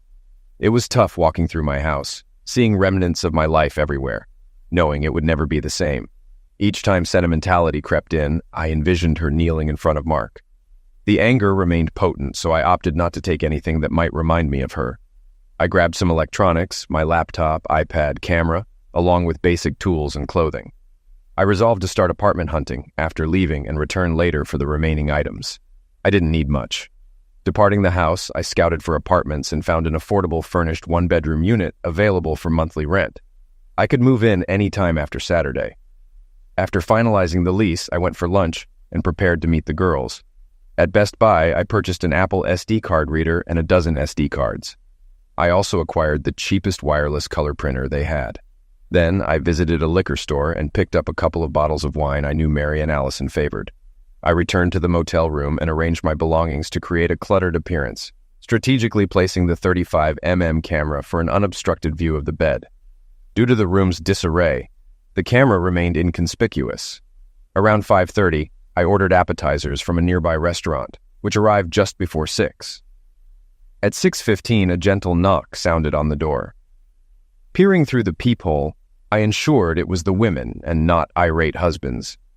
I wasn't particularly fearful of my own husband, but I preferred not to be caught off guard again. I activated the camera to record and welcomed the women inside, offering them wine. Initially hesitant, they eventually accepted, reasoning that a bit of liquid courage wouldn't hurt. Ladies, we don't have to do this. We can simply enjoy wine, food, and each other's company. You both know I would never pressure you into anything you're not comfortable with, I asserted. I understand, Henry, Allison replied. You're such a kind person. It's a shame Brian isn't as considerate as you. Katie truly lucked out. Mary and I have discussed this since we parted ways yesterday. You were correct. Our silence was a failure on our part. By not speaking up, we were taking action. I deeply regret our inaction. I appreciate that. I just want to understand where I went wrong, I replied. What do you mean, what you did wrong, Mary? It's hard to believe Katie made such a sudden decision. If she intended to involve me, she should have done so before I arrived. I simply want to know what I did to make her think this was acceptable. Henry, I truly believe Saturday was the first time something like this happened. It's impossible to keep something like this a secret. The truth always surfaces, Mary explained, unsure how accurate her statement was. All right, let's get started, Allison interjected eagerly. You go to the bed and stand. Following her instructions, I positioned myself as she directed.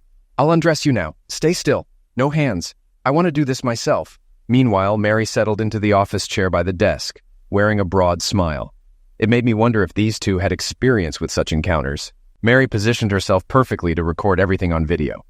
Allison unbuttoned my shirt, sliding it down my arms, leaving them extended outwards. With a wide grin, she ran her hands over my chest. She then untied my shoes, having me lift each foot for removal, followed by taking off my socks. Proceeding, she unbuckled my belt, unbuttoned my jeans, and pulled them down over my hips. Once my jeans were off, Allison knelt in front of me. Though I wanted to hasten the process, I restrained myself, allowing her to proceed at her pace, which was remarkable. Fortunately, Brian was lucky as it didn't take long. When she finished, she knelt back and looked up at me. Tenderly, I leaned down and kissed her forehead. "That was incredible, Allison." "Absolutely incredible."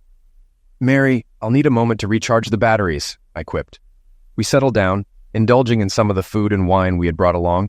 During our meal, we revisited the events of Saturday night after I left Larry and Sandy's. Allison spoke up first. "You were there when Katie discovered the cards near Mark's shoulder and accused him of cheating." Initially, he struggled to speak as glass rained down on him, fearing it might enter his injured nose or mouth. Mary chimed in next. His reaction when the ambulance arrived was priceless, albeit delayed. It took a bit longer than expected for them to pry his hands away from his face. He looked dreadful, to say the least. "So much for, 'I'll go meet the ambulance,'" Allison remarked, mimicking me with a smirk. I replied, feigning forgetfulness. Must have slipped my mind. Unfortunately, he managed to pull through. Mary shuddered at the memory.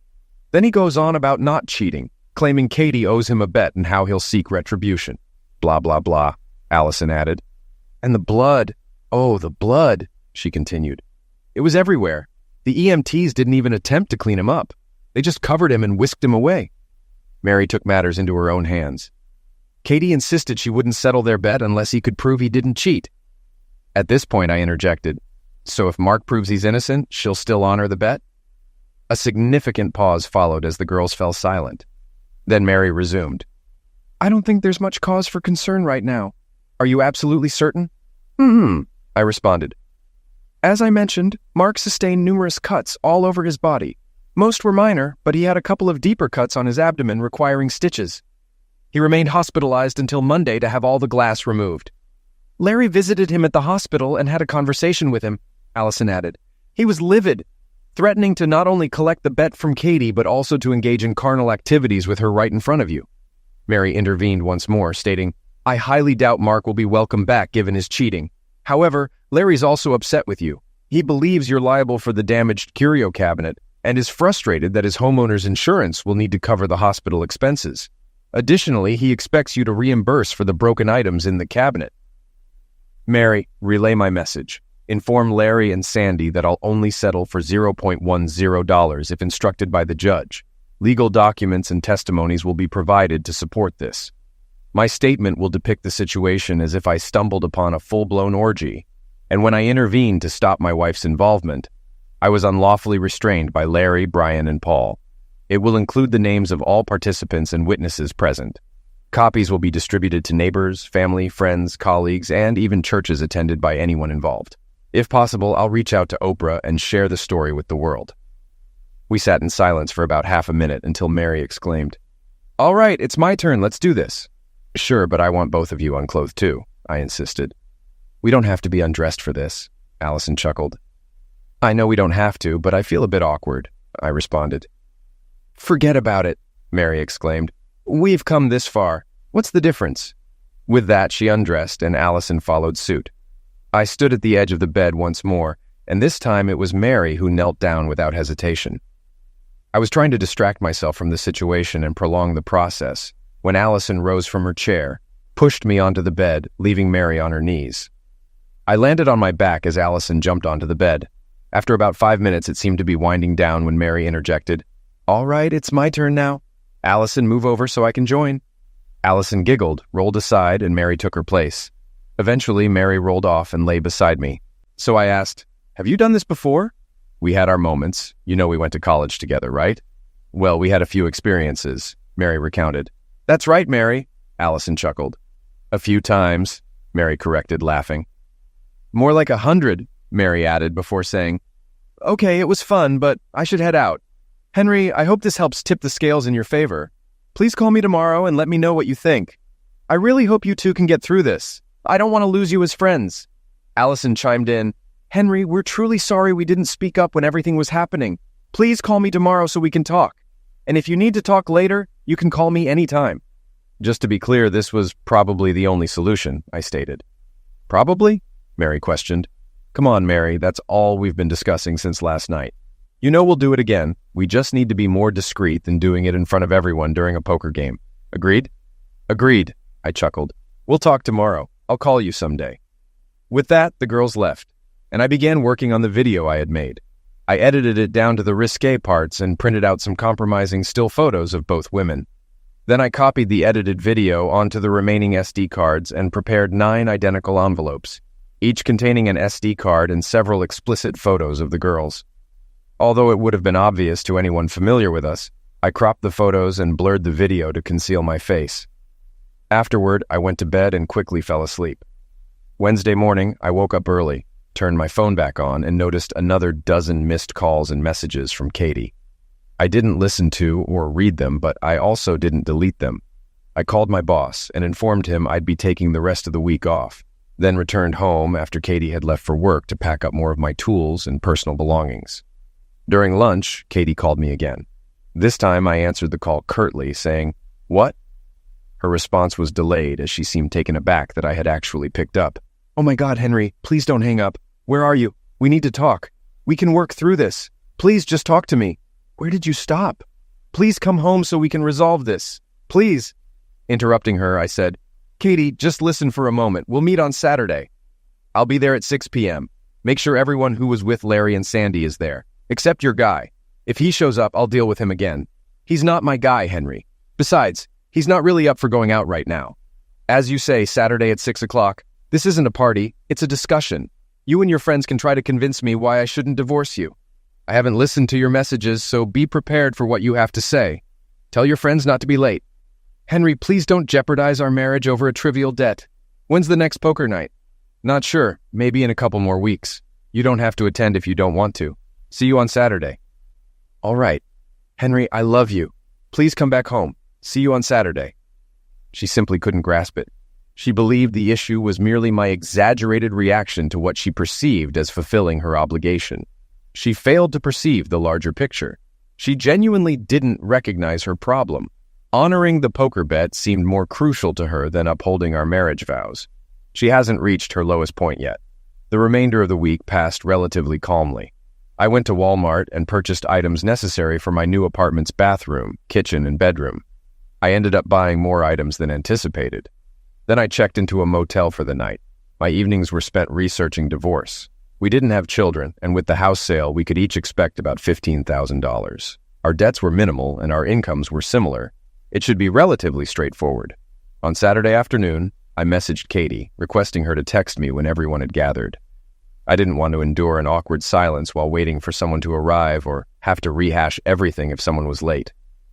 At 5:45, she messaged that everyone was already assembled and waiting in the dining room.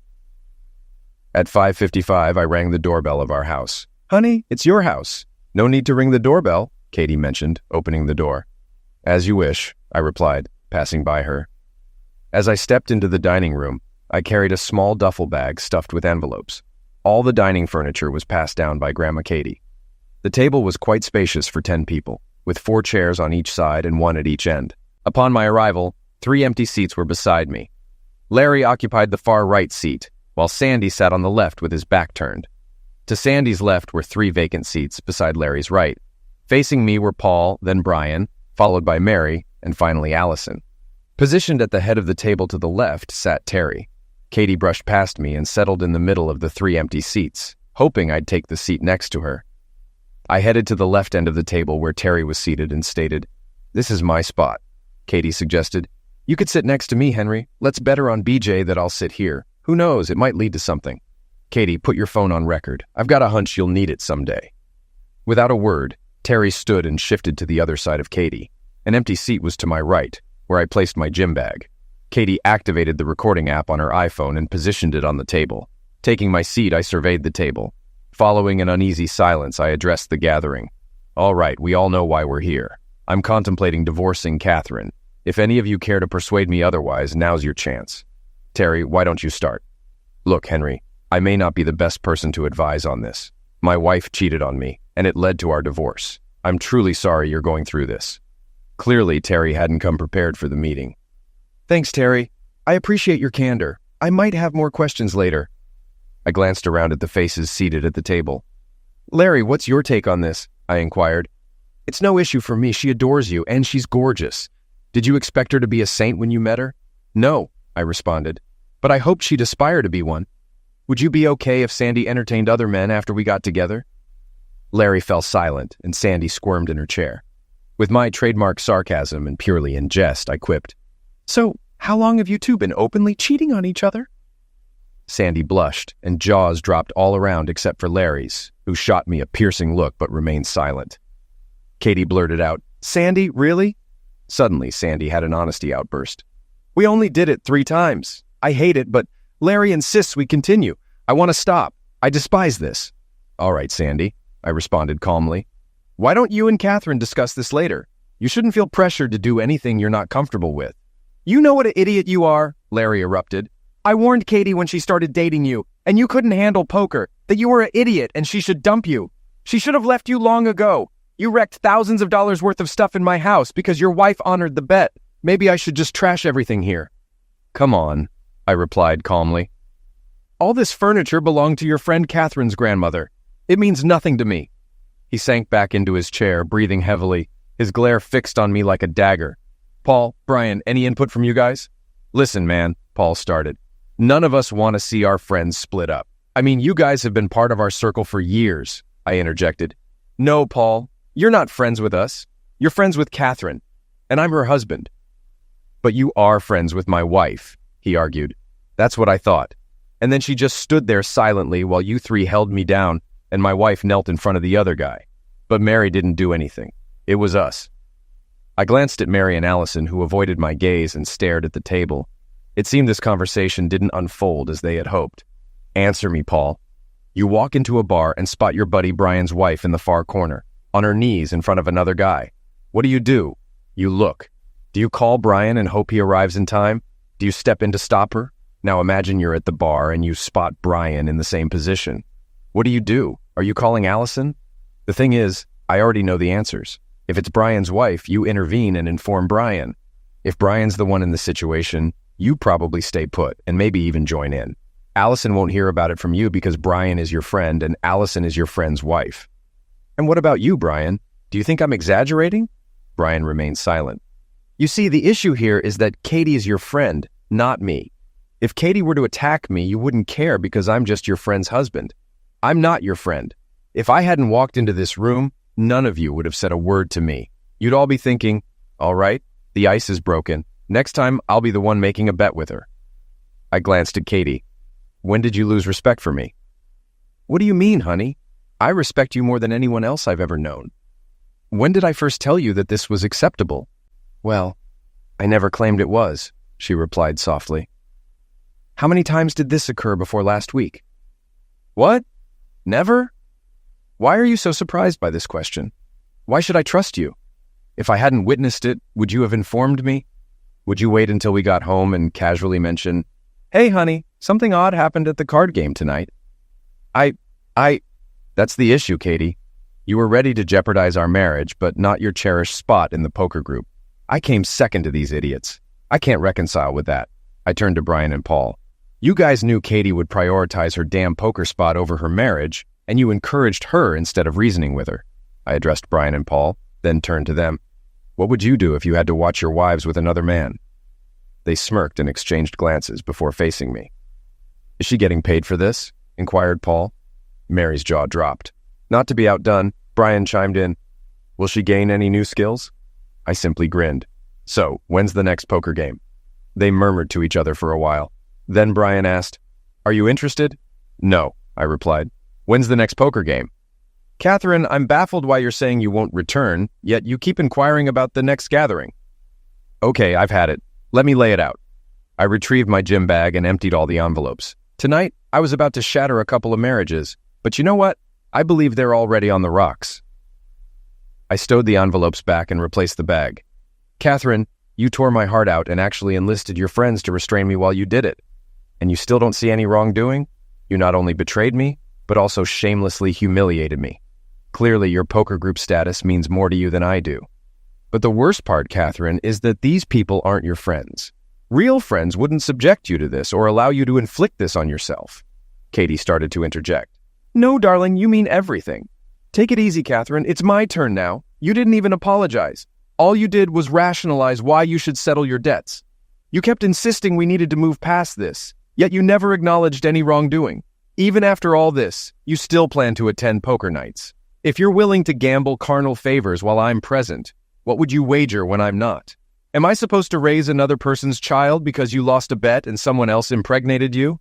We're through. You have a gambling issue. Seek help. I'll consult a lawyer on Monday. If you want your own attorney, go ahead. As far as I'm concerned, you can have almost everything, including your misguided friends.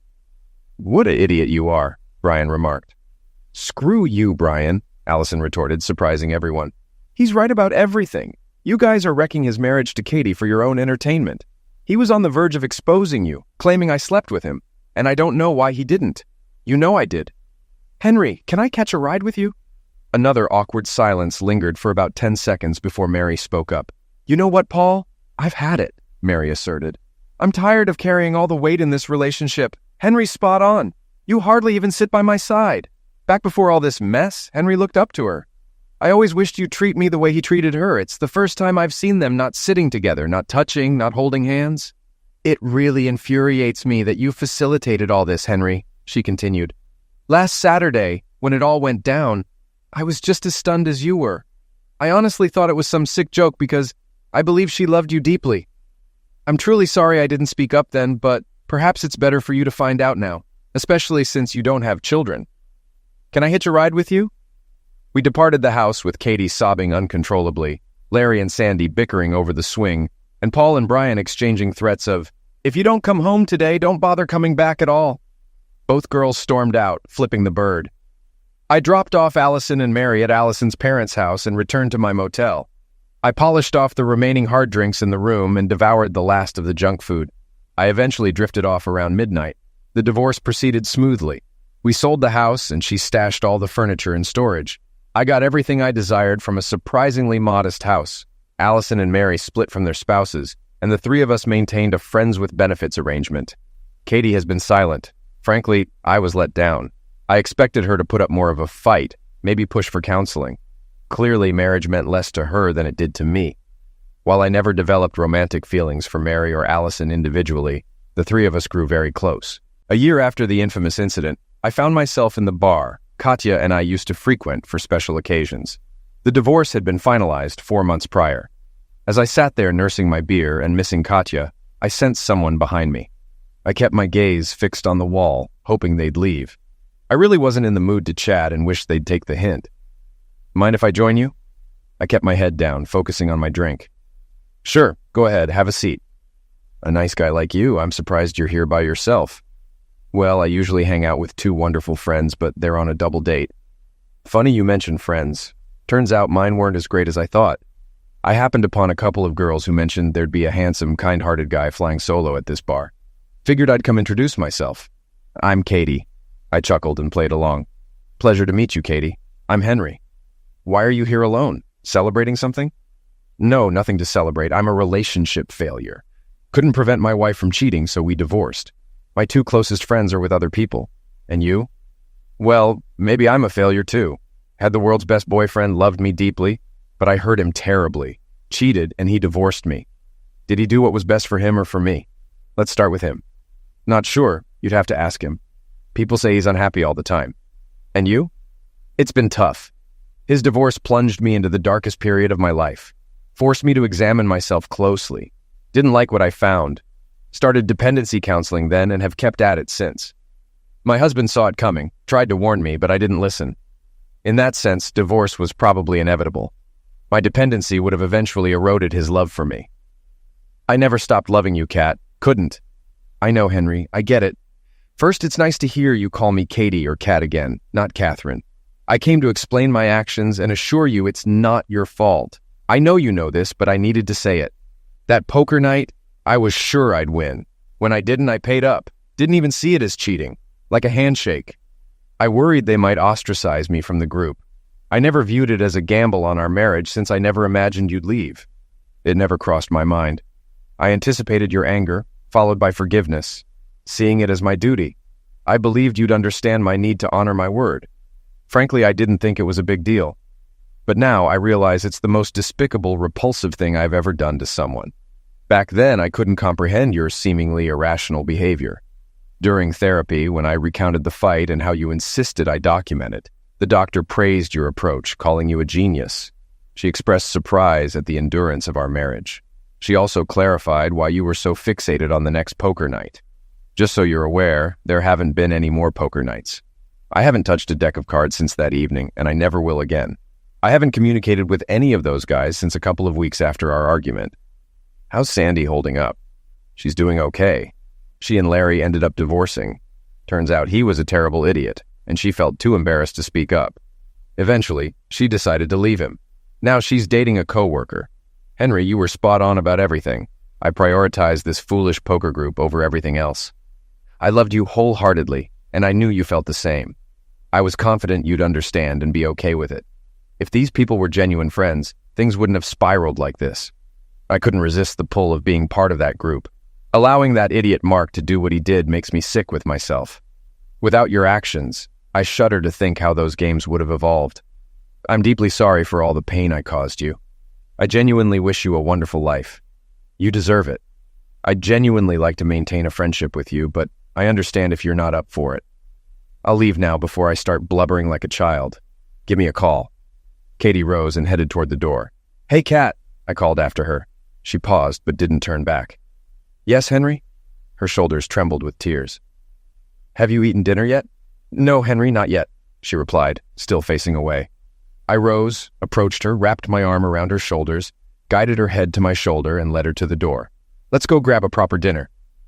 Katie and I rekindled our relationship, and a few months later we moved back in together.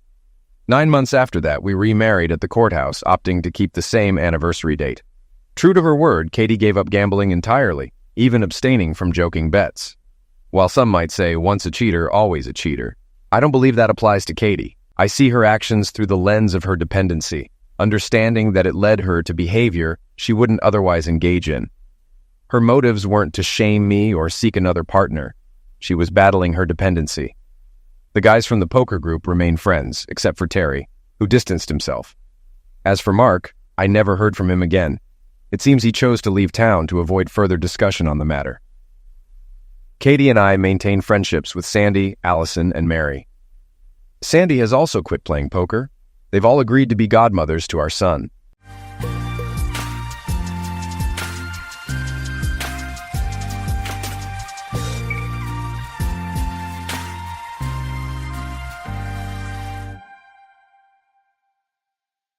Welcome to Lost Relation Chronicles. I'm a 40-year-old man, and my ex-wife, who is now 39, and I were high school sweethearts. We met at a video store in a small suburb right after I graduated, and we became close friends for about 6 months before I finally mustered the courage to kiss her. The rest, as they say, is history. Unfortunately, as you might guess, things didn't end well. I had never been around friends who cheated, so I had no idea about the trauma that would follow.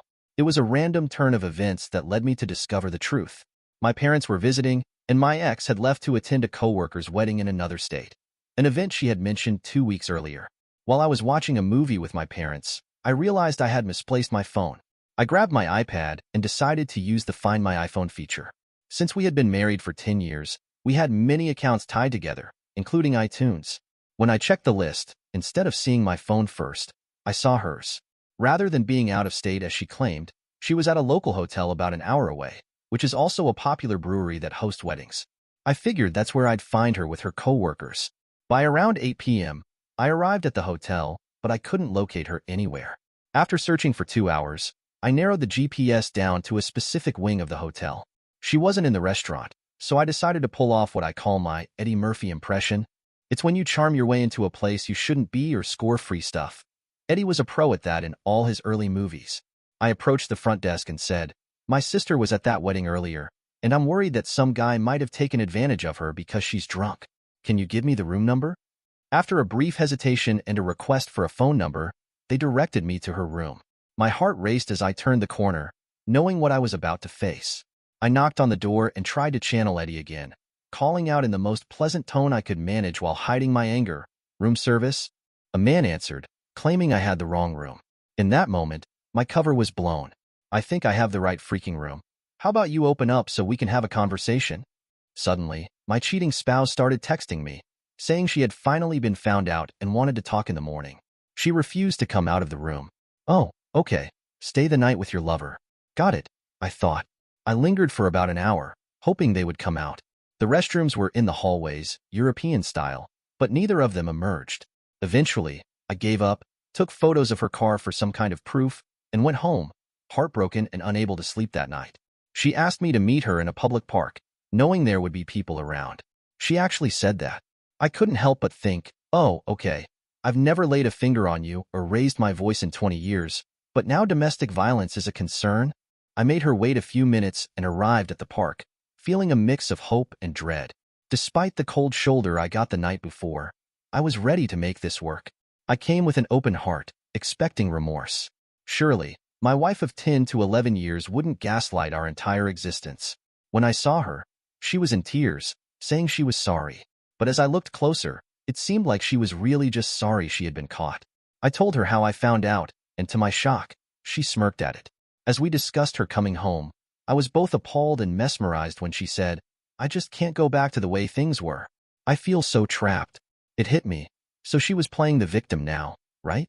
She spent 3 days in a hotel downtown, presumably with her lover, trying to figure out if she should come back home. The other person was in a relationship too and had a 12-year-old son, which may have added to the baggage she was dealing with. When she finally returned, she was completely listless, hardly speaking to me for a week and insisting that we sleep in separate bedrooms. She claimed she needed space to work through everything, stating she was done with the affair. We decided to do the right thing and start marital counseling. During the first session, no additional details emerged.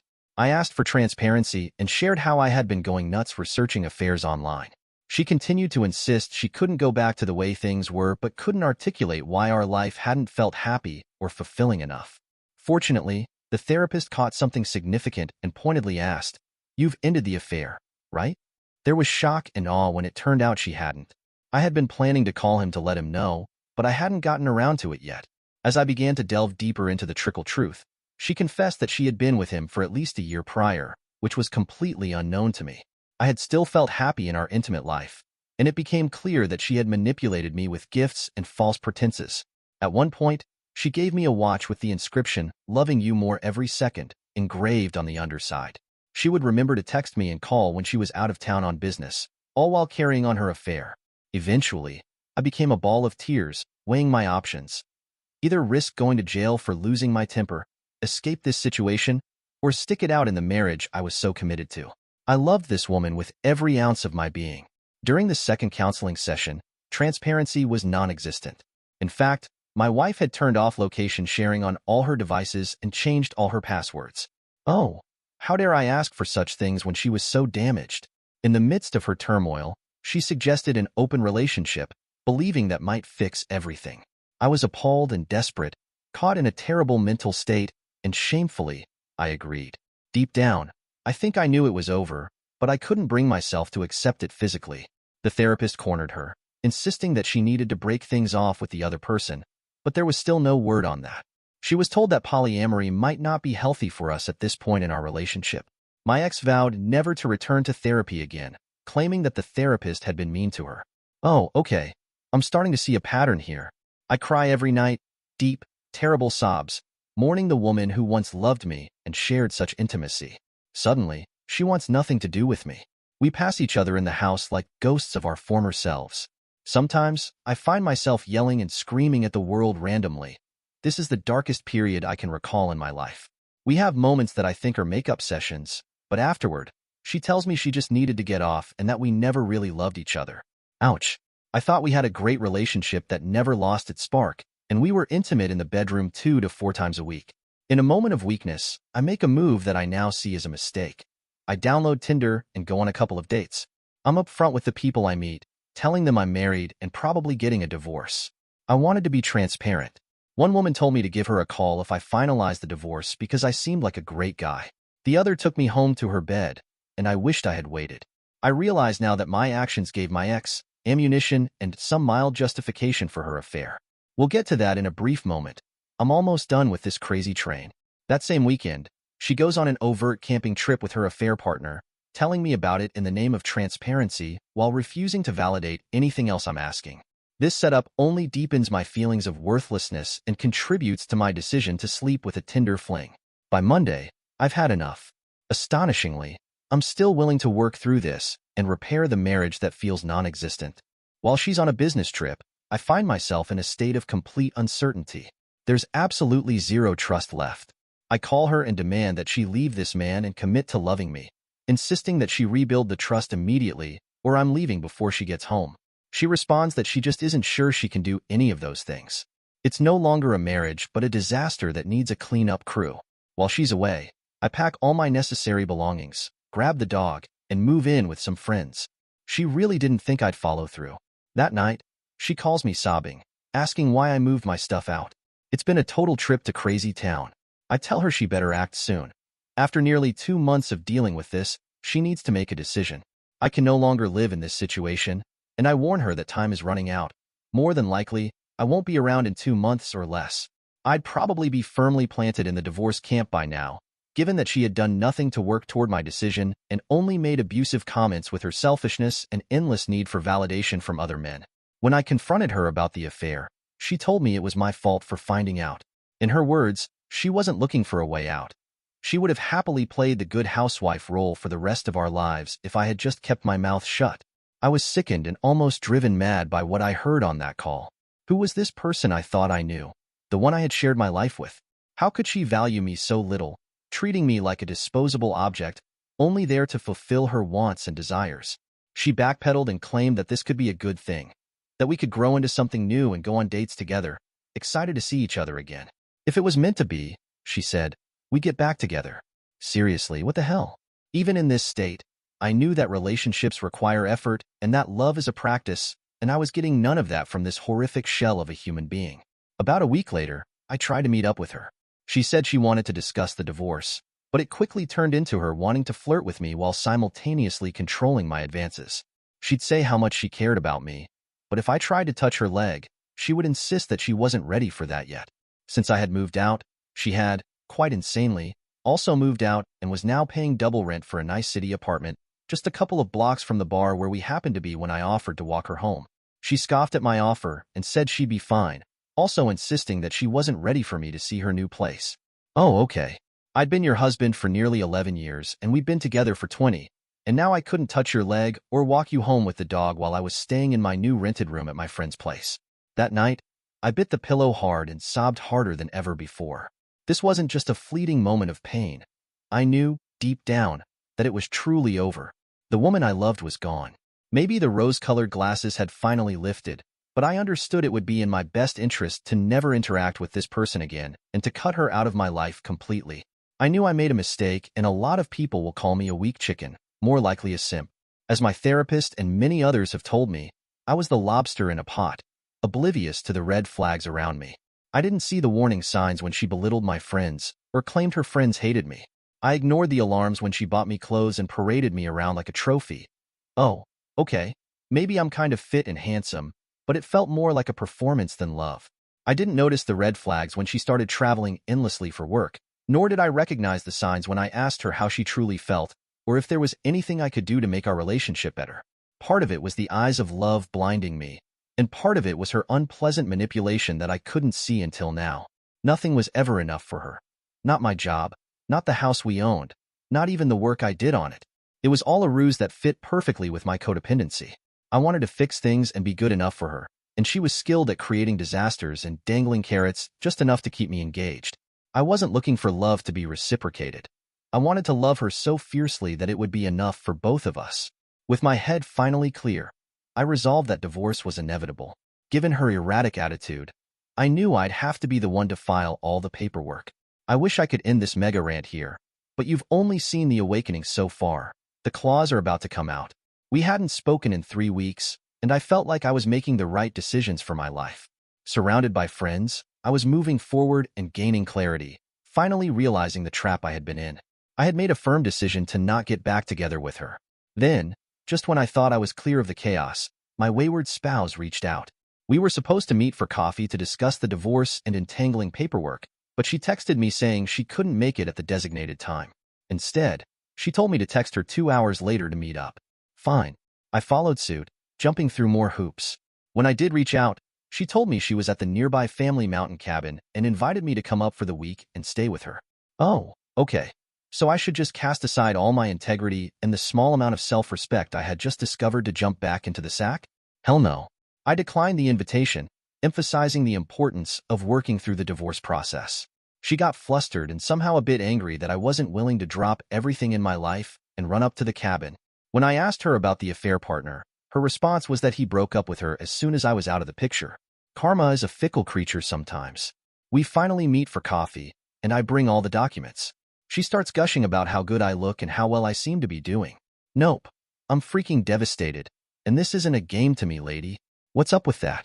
We covered the details about splitting up the house, and she insists she's entitled to more than half. I'm not allowed to touch her $41,000, but as a compromise, I get to keep my business untouched, the one I've worked my tail off on for the last 10 years. I mentioned that I'll stay on her healthcare for the duration of the divorce, and we'll tidy this situation up as fast as possible. As I turn to leave, she pursues me to my car, murmuring about something. I spin on my heel and ask if she has anything to say for herself.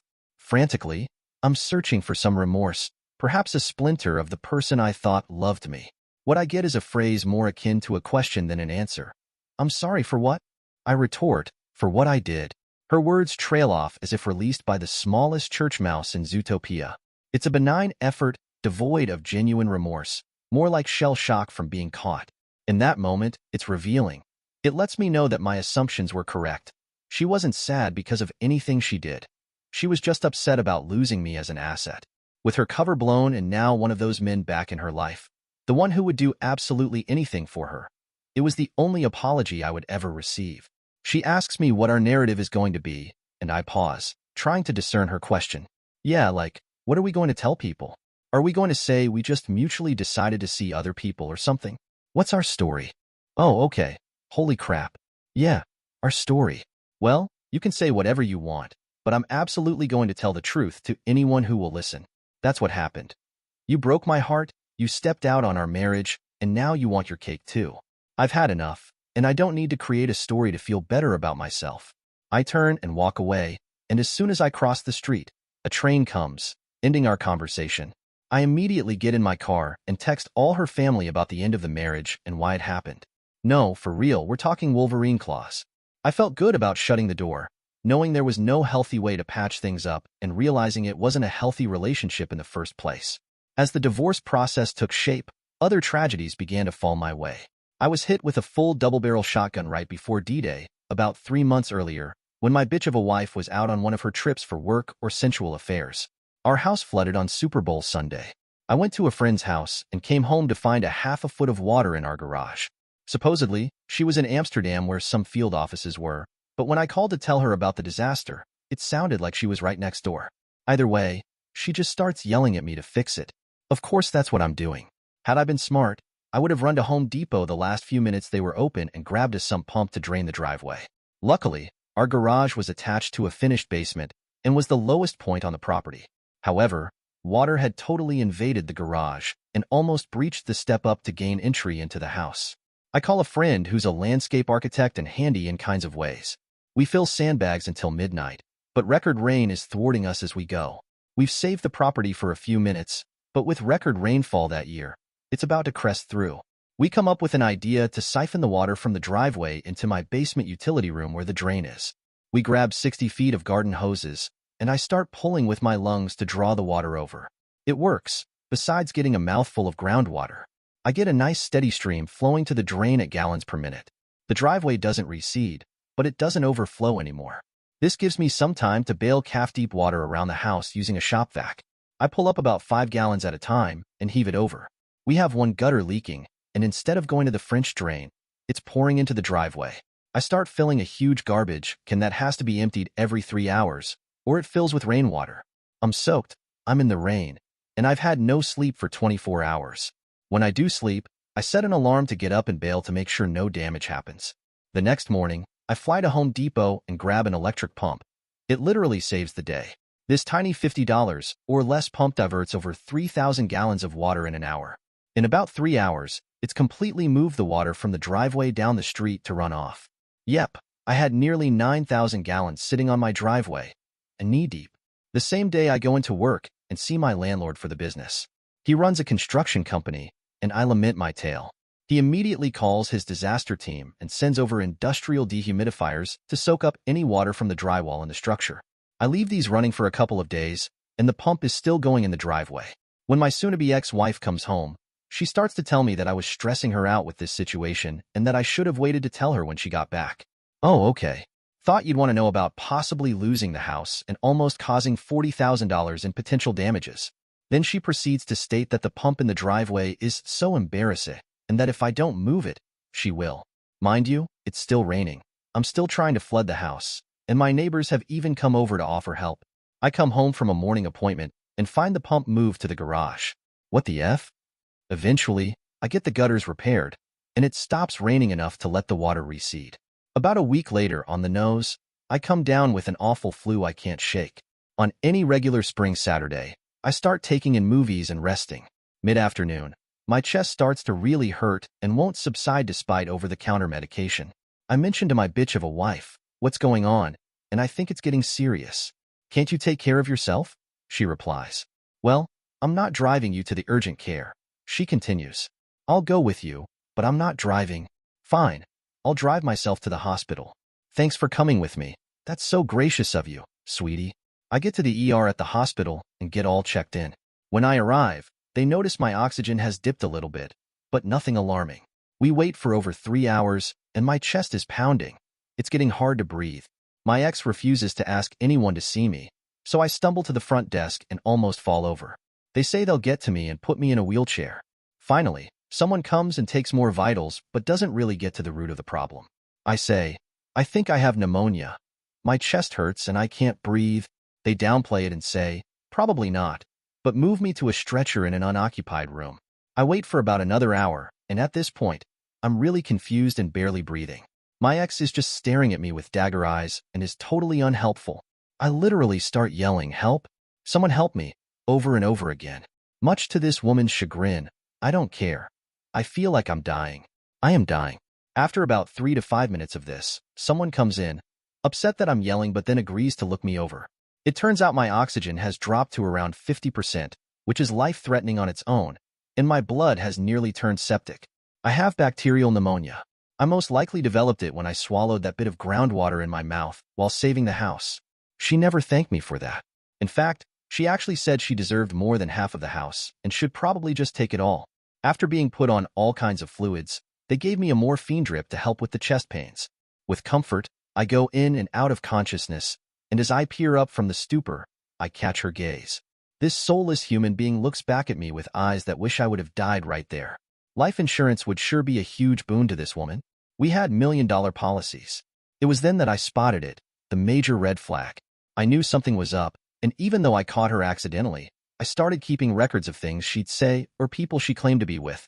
They didn't add up, and in my heart, I knew something was off. The icing on the cake was that the rounds of antibiotics I would take, combined with the stress of the divorce, wiped out my gut bacteria. I would spend the next year finding out that I have small intestinal bacterial overgrowth, SIBO. Now, back to the divorce in progress.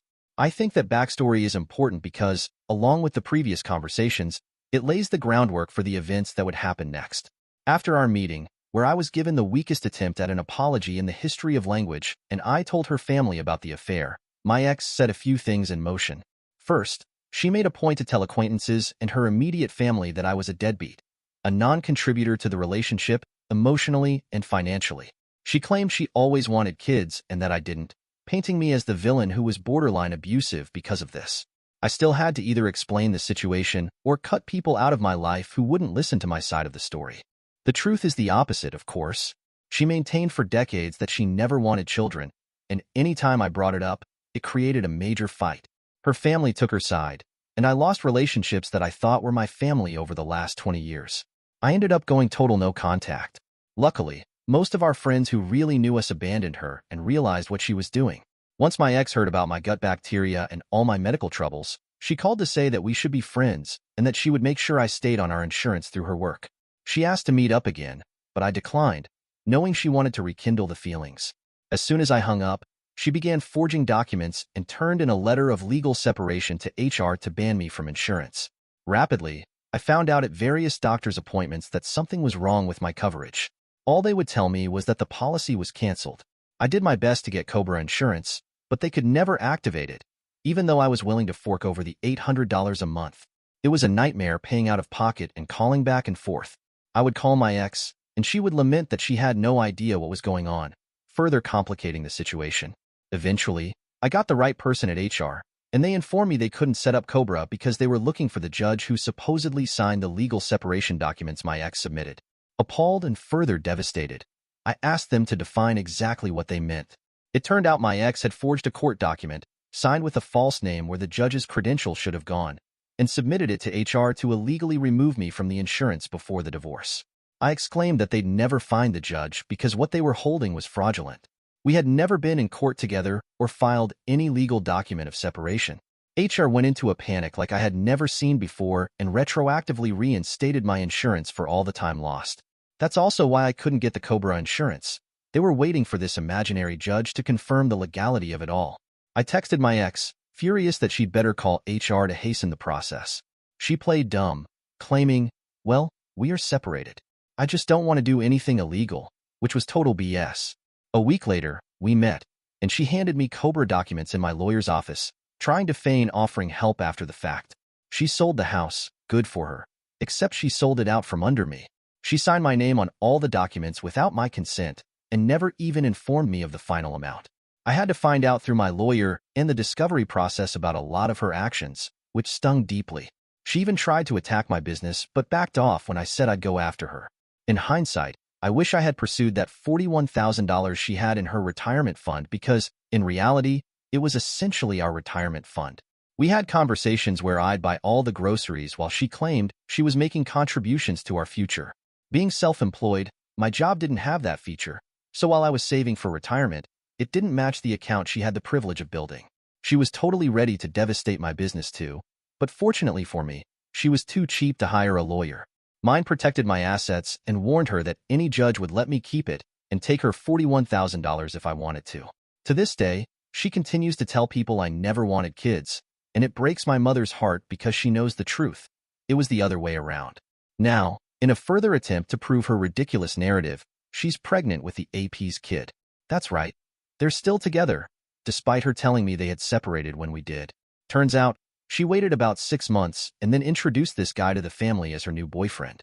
He's an improv comic hobbyist but has a day job, and that's where they met, through her work.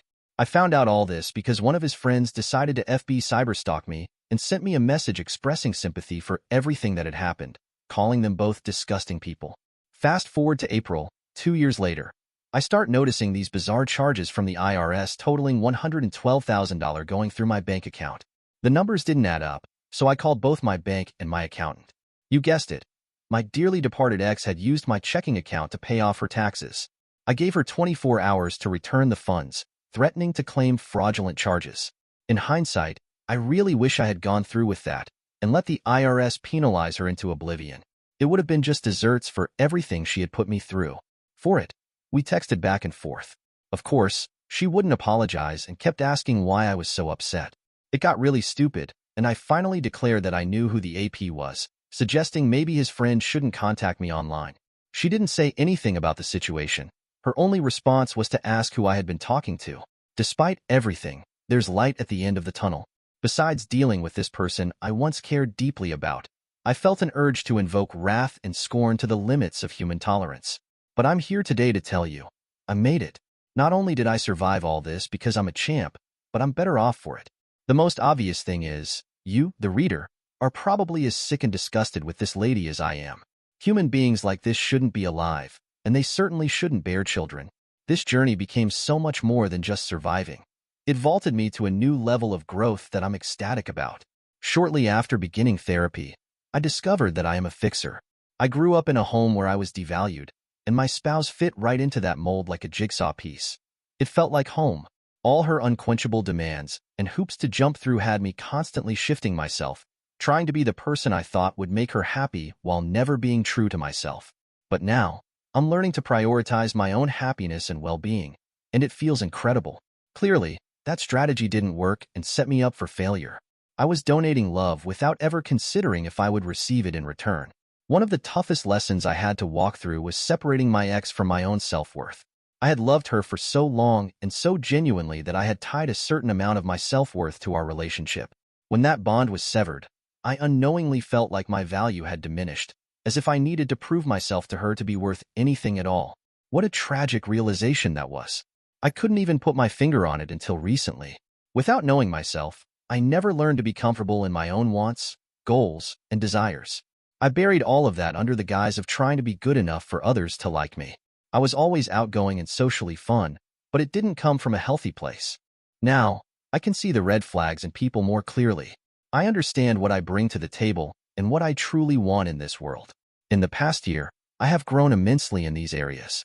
I've discovered who my true friends and family are, and I can't express how much I appreciate having them in my life. I'm no longer living for someone else's approval.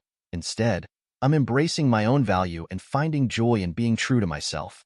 I met someone, a remarkable woman who has her priorities straight. We love each other in a fully reciprocated way. She shares in my accomplishments with pride and stands shoulder to shoulder with me through life's challenges. Her empathy and kindness create a strong foundation for our relationship, and under these values, I feel truly blessed to know her and to continue life's adventure with such a passionate partner. Recently, we bought a camper van, and for my 40th birthday, we're taking a cross-country road trip. It's everything I could have asked for and more, filled with nuances and experiences I wouldn't have known to seek in my previous relationship. I could easily write a long rant about all the simple and beautiful gestures she has shown me over the past year. My business has grown by leaps and bounds as well. I'm free to make decisions about it without the fear of shame or scorn from my partner. I take pride in what I've built, and I can work as hard as I want or take a break and let my staff handle the day-to-day operations if I choose. This is such a great place to be, far better than the years when I thought I was in a happy marriage. I've learned so much about myself and what I truly want, and now I'm living a life that reflects that understanding. For the first time in 30 years, I'm about to celebrate and truly enjoy my own birthday. It may seem like a small thing when I write it out, but it's a major milestone for me, accepting who I am and finding contentment in that. If you've read all of this, bless your heart for your curiosity and the support you're offering by allowing me to share this openly and freely. I'm not sure if this post will help anyone else, but it has certainly helped me in the cathartic process of shedding the betrayal caused by someone who truly hurt me. Moving forward, I feel lighter and more empowered, ready to embrace new experiences and celebrate life on my own terms. Here's to the journey ahead. Dear listeners, please share your thoughts in the comments section below, and don't forget to like, share, and subscribe. I'm in my 50s and have never been married. In fact, I've never even been close to getting married. However, I do have two men in my life who are very dear to me. They are my nephews by marriage. It feels a bit embarrassing to share this, but here's my story. I've been running a daycare for quite some time, located in an apartment complex. Ever since I was young, I've had a special fondness for children. I grew up as the youngest of 3 sisters, with more than a decade separating me from my siblings. I vividly recall when my eldest sister brought her newborn to our home for postpartum care. Right after school, I'd rush home, excited to see my niece or nephew, learning how to change diapers and feed them formula from my sister. Interestingly, the baby would cry more when held by my brother-in-law, but would stop crying when I took over. This experience inspired me to pursue a degree in early childhood education. The courses were fascinating, and I thoroughly enjoyed my internship. During my senior year, I even worked part-time at a daycare during the holidays. After graduating, I earned my certification and started working in daycare. I found immense joy in caring for these adorable toddlers, who had just begun to speak, calling me teacher. My passion solidified my belief that I was meant to spend my life caring for children. My family, who always saw me as the carefree youngest child, was amazed that I had chosen to dedicate my life to teaching at a daycare. Approaching his 70s, my father offered to help me start my own daycare, and we found the perfect location. In the administrative office of the apartment complex they were moving to. Given the complex housed over 1,000 units, our daycare quickly became popular. Despite being relatively young, I had significant experience and a profound love for children, which drove me to pour my heart and soul into running the daycare. We managed to offer high-quality educational materials at a lower cost than other private daycares. Dealing with people wasn't always easy, but the joy of being around cheerful children every day made it all worthwhile. My sincerity seemed to resonate well, as our daycare enjoyed great popularity, even receiving positive mentions on local online forums.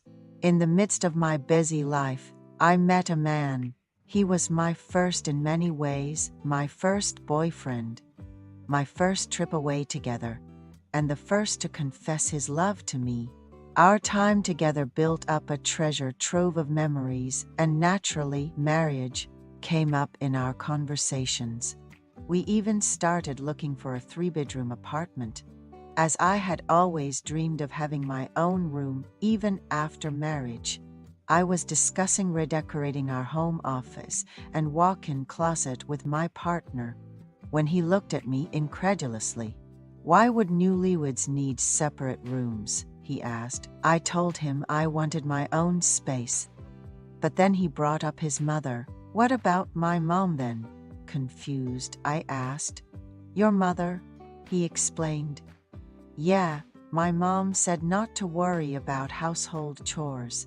She'll cook, clean, and do the laundry. She even offered to help us with some of the lease, suggesting we all live together. And since she has bad knees, it would be best if she took the master bedroom for easier access to the bathroom." You got that? It turned out my boyfriend and his mother had already planned everything without consulting me. His reasoning was that since I liked kids, he assumed I'd be great at taking care of adults too. I was speechless. How could I marry someone who informs rather than discusses? Right then and there, I broke up with him.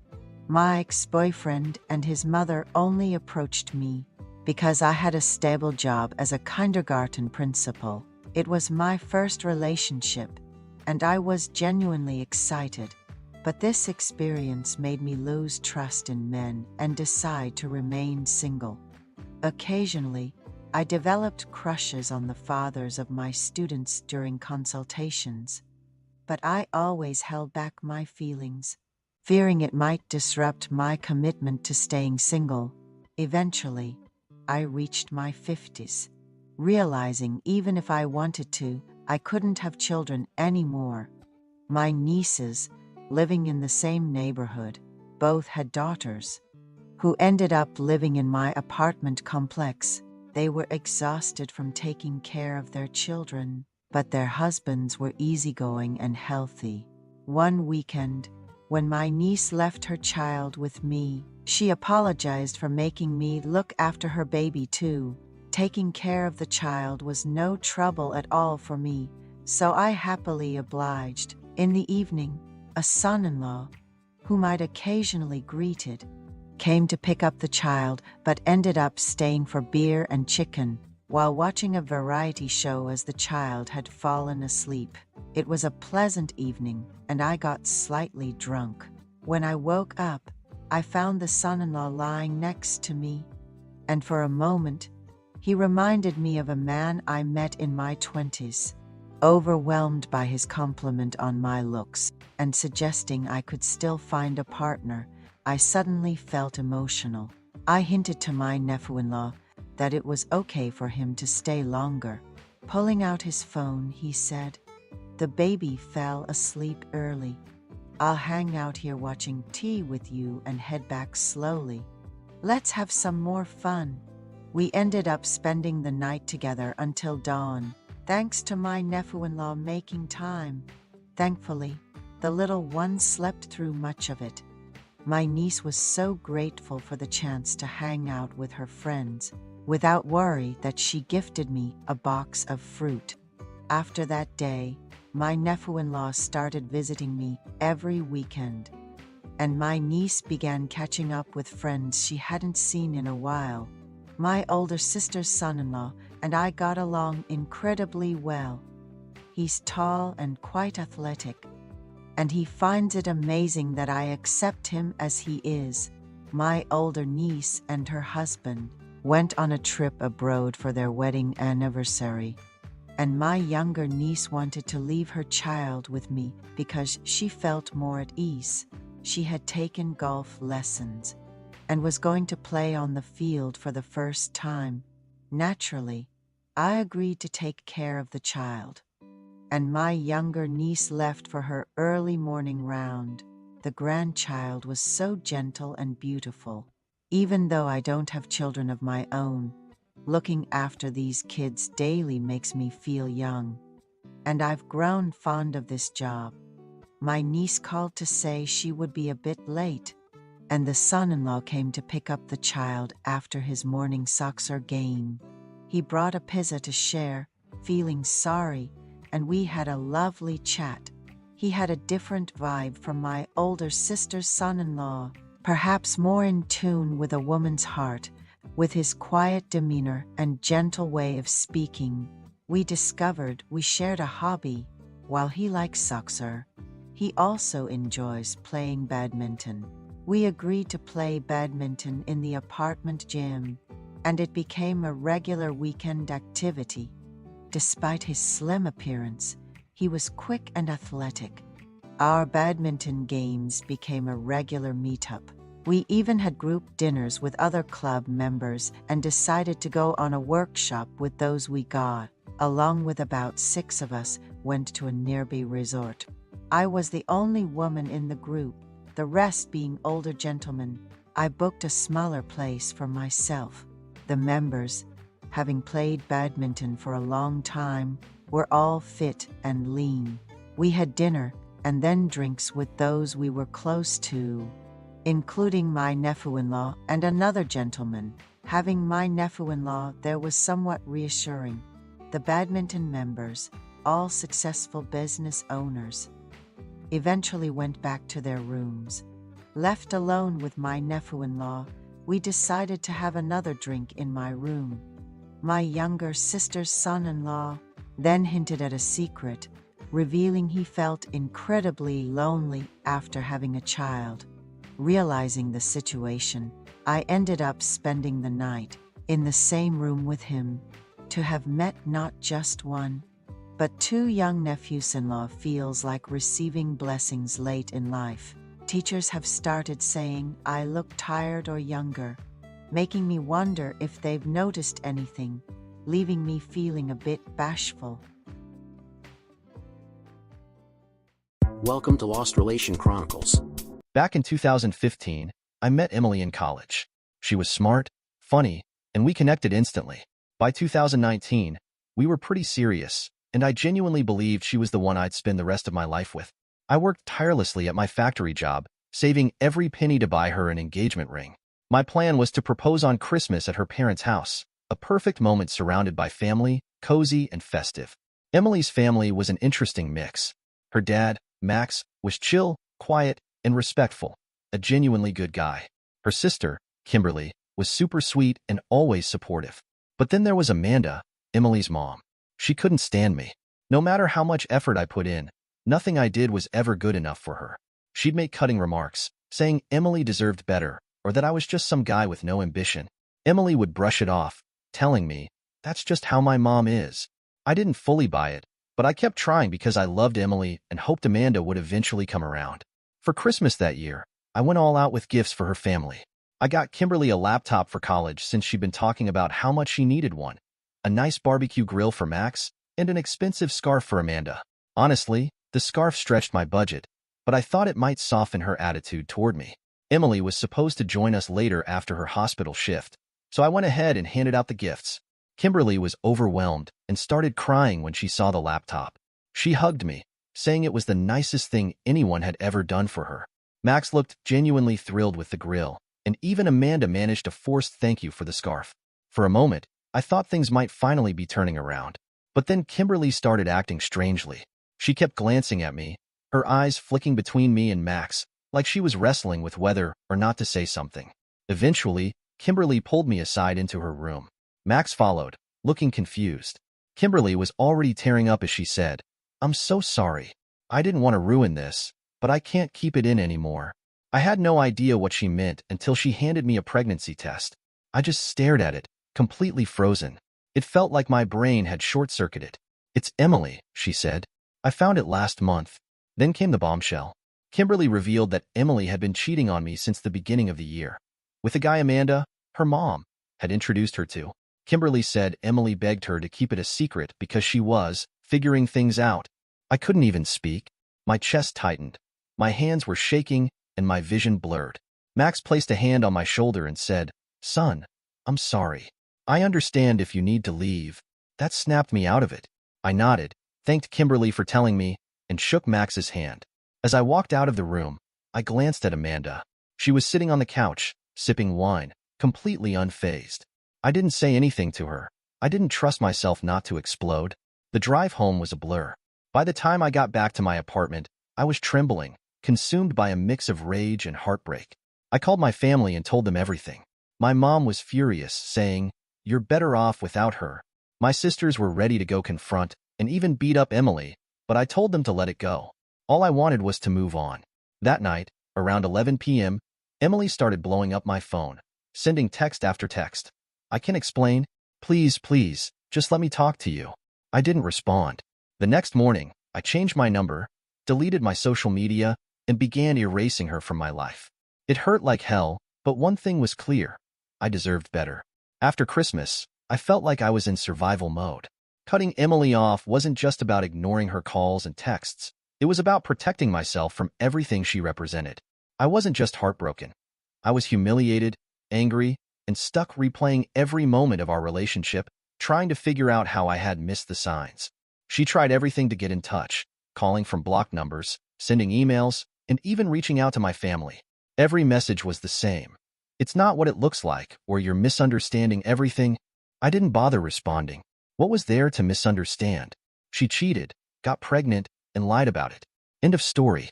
I spent a lot of time with my family in those first few weeks. My mom, being the nurturing force she is, made sure I was eating and sleeping. My sisters, on the other hand, were more direct, bluntly telling me things like, "Dude, she's trash. She doesn't deserve a second of your time." Their honesty helped a lot. They reminded me that I wasn't the problem. She was. To keep myself busy, I threw myself into work, picking up extra shifts at the factory, not just to distract myself, but to rebuild my savings. The money I'd spent on the ring was gone, but that didn't sting as much as losing the life I'd thought I was building with Emily.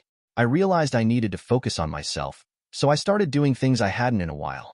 I joined a local basketball league, reconnected with friends, and even tried learning how to cook. Spoiler alert, I'm still terrible at it, but it's fun. Slowly but surely, I started to feel like I was healing. Then, in mid-2020, I got some unexpected news. A mutual friend texted me out of the blue, saying, "Hey, did you hear about Emily?" I debated ignoring it, but curiosity got the best of me. The friend told me that Emily's affair partner had ghosted her after finding out he was the father of her baby. Apparently, he wanted nothing to do with her or the child. Now, Emily was a single mom, trying to figure things out on her own. Honestly, I didn't feel much. A small part of me felt satisfied, like that's what you get, but mostly, I just felt indifferent. Her drama wasn't my problem anymore, and I was relieved to be out of the mess. A couple of months later, Emily somehow got my new number. She called, begging to talk. I don't know why I answered, but I regretted it immediately. She launched into a long apology, saying she'd made a mistake and wanted to explain. I let her talk for a bit before cutting her off. "Emily," I said, "I don't care anymore. Whatever you have to say won't change anything. We're done." That's when she switched tactics, trying to guilt-trip me. She said I owed her this and that I was being unfair by refusing to hear her out. I told her flat out, I don't owe you anything. You made your choices. Now live with them. Then I hung up. Not long after, Amanda got involved. She sent me a string of texts, calling me a coward and saying I was running away from my responsibilities. I couldn't believe the audacity. Responsibilities? I wasn't the one who cheated. I wasn't the one who got someone else pregnant. I blocked Amanda's number too, but for a while, it felt like they were everywhere, trying to drag me back into their chaos. Every time they reached out, it only made my decision to cut them off feel more right. I didn't want their explanations. I didn't need closure. I just wanted to move on, and eventually, I did. The calls stopped. The texts stopped. My days started to feel lighter. For the first time in months, I felt like I had control over my life again. Then, Mother's Day came around, and I was looking forward to spending it with my mom and one of my sisters, Raven. My mom has always been the heart of our family, and after everything that had happened, I wanted to make the day special for her. We decided to grab lunch at Red Lobster, since seafood is her favorite. It was supposed to be a calm, drama-free day. Spoiler alert, it wasn't. We were finishing up and about to leave when I saw them. Amanda and Kimberly, of all people, in all places. They had to show up there. My stomach dropped. Kimberly looked like she wanted to melt into the floor when she saw me, but Amanda? She locked eyes with me and immediately wore that familiar look of disdain. I could feel Raven tensing up beside me. She's always been protective of me, and I knew she was ready to go off. Amanda's expression shifted the moment she noticed Raven. She looked confused, almost shocked, like she was piecing something together. That's when I realized she must have finally figured out that Raven was my sister, the same other woman she'd accused me of cheating with. The audacity of it all almost made me want to laugh. Raven muttered under her breath, "Do you want me to handle her?" I shook my head. The last thing I wanted was a public scene. My mom gave Amanda a cold, hard look before nudging me forward. "Let's just go," she said. But then Kimberly stepped forward, practically begging. "Please, can we talk? Just for a minute alone?" Raven wasn't having it. "Why would he want to talk to you?" she snapped. Kimberly looked genuinely upset, and my mom stepped in, suggesting that I hear her out, away from Amanda. I agreed more out of curiosity than anything else. Kimberly pulled me aside far enough that Amanda couldn't hear us. She immediately apologized for everything that had happened. "I'm so sorry for how things turned out," she said. "I miss having you around. You were like a brother to me." I didn't know how to respond, so I just nodded and let her continue. She told me that Emily had been miserable since I left, crying all the time and saying she regretted everything. "I'm sorry she's struggling," I said, trying to keep my tone neutral. "But that's not my problem anymore. She made her choices." Kimberly nodded, then told me something that made my stomach twist. "She destroyed the laptop you gave me," she said quietly. "It happened right after you left. She was mad at me for telling you the truth. That hurt. I had given her that laptop with genuine care, and Emily had ruined it out of spite. Before I left, there was something I'd been wondering since Christmas, so I finally asked Kimberly, 'Why does your mom hate me so much? What did I ever do to her?' Kimberly hesitated before admitting, 'She thought you were cheating. She saw you with another woman, Raven. She didn't know you were siblings.' My jaw dropped. All of this, the cheating, the pregnancy, the heartbreak, started because Amanda jumped to conclusions and convinced Emily that I was unfaithful. I couldn't help but laugh. It was so stupid, so unnecessary, and yet it ruined everything. "Thanks for telling me," I said. "And hey, the laptop's warranty is still good. You can probably get it fixed." Kimberly's face lit up, and for a moment, I saw the kind, shy girl I used to know. We hugged briefly, and I left to rejoin my mom and Raven. When I told them what Kimberly had said, Raven rolled her eyes. "So Amanda's not just a jerk, she's also an idiot. Good to know." My mom sighed and said, "Michael, you're better off without those people in your life." She was right. I'd spent so much time trying to make things work with Emily and her family, but it was clear now that they weren't worth the effort. A few days after running into Kimberly and Amanda at Red Lobster, Kimberly called me. She wanted help with the laptop warranty I'd mentioned, and since she had been one of the few decent people in that family, I agreed to meet her at a local electronics store. When I got there, Max was with her, which honestly was a nice surprise. Max had always been solid. Out of all the chaos, he had been the only one to offer me a genuine apology. On Christmas, we chatted while sorting out the laptop. Max thanked me again for the grill I gave him, saying how much he loved using it. Kimberly was quieter, but seemed relieved to have someone helping her out. It felt nice, almost normal. Afterward, Max suggested we grab lunch as a thank you, and I agreed, thinking it would be a good opportunity to catch up. We went to a small nearby restaurant, and for the first time in ages, I wasn't thinking about Emily or all the drama. Max talked about his plans to redo their backyard, and Kimberly mentioned how school was going, though it was clear she was still dealing with tension at home. It was a surprisingly good time. Then, just as we were finishing up, I heard someone call my name. I looked up and there she was, Emily. My heart sank. She looked rough, tired, and stressed, like she'd aged years since I last saw her. Part of me felt sorry for her, but the other part was just annoyed that she showed up and ruined what had been a peaceful afternoon. "Hi," she said, her voice barely above a whisper. She glanced at Max and Kimberly, then back at me. "Can we talk?" I stayed seated and crossed my arms. "What do you want, Emily?" She hesitated, then stepped closer. "I just want to explain. Please. I've been trying to talk to you for months." I sighed. "You've got 5 minutes. Go." She launched into an apology, saying she made a mistake and regretted everything. Then she said, "My mom convinced me you were cheating. She said she saw you with another woman." I cut her off. "You mean my sister? That's who Amanda saw. Raven is my sister, Emily. If you'd bothered to ask instead of jumping to conclusions, we wouldn't even be here right now." Emily's face fell. "I didn't know. I thought she..." She trailed off, looking completely lost. "I should have talked to you," she said softly. I shook my head. "No, you just cheated," I said flatly. "For almost a year. Instead of trusting me, you lied, slept with someone else, and got pregnant. And now you expect me to care about your excuses?" Her voice cracked as she said, "I wasn't happy. I didn't know what to do." "You could have talked to me," I snapped. "You could have ended things if you weren't happy, but instead, you went behind my back." "That's on you." Max and Kimberly sat there awkwardly, clearly uncomfortable with the situation. Emily started crying, which might have worked on me years ago, but not anymore. "Please," she begged. "I want to fix this. I'll do anything." I shook my head. "There's nothing to fix, Emily. You destroyed everything. I've moved on, and so should you." That's when she dropped the real bomb. "But my son, he needs a father. He needs stability." I blinked, stunned by her audacity. "Your son is not my responsibility. That's for you and his actual father to figure out." "Oh, wait. He ran off, didn't he?" Sounds like a pattern. Emily flinched but didn't argue. Instead, she looked at me with tear-filled eyes and said, "Why are you being so mean?" "Mean?" I repeated. "Emily, I worked overtime to save for a ring because I thought we had a future together. I planned to buy a house and start a family with you, and you threw it all away.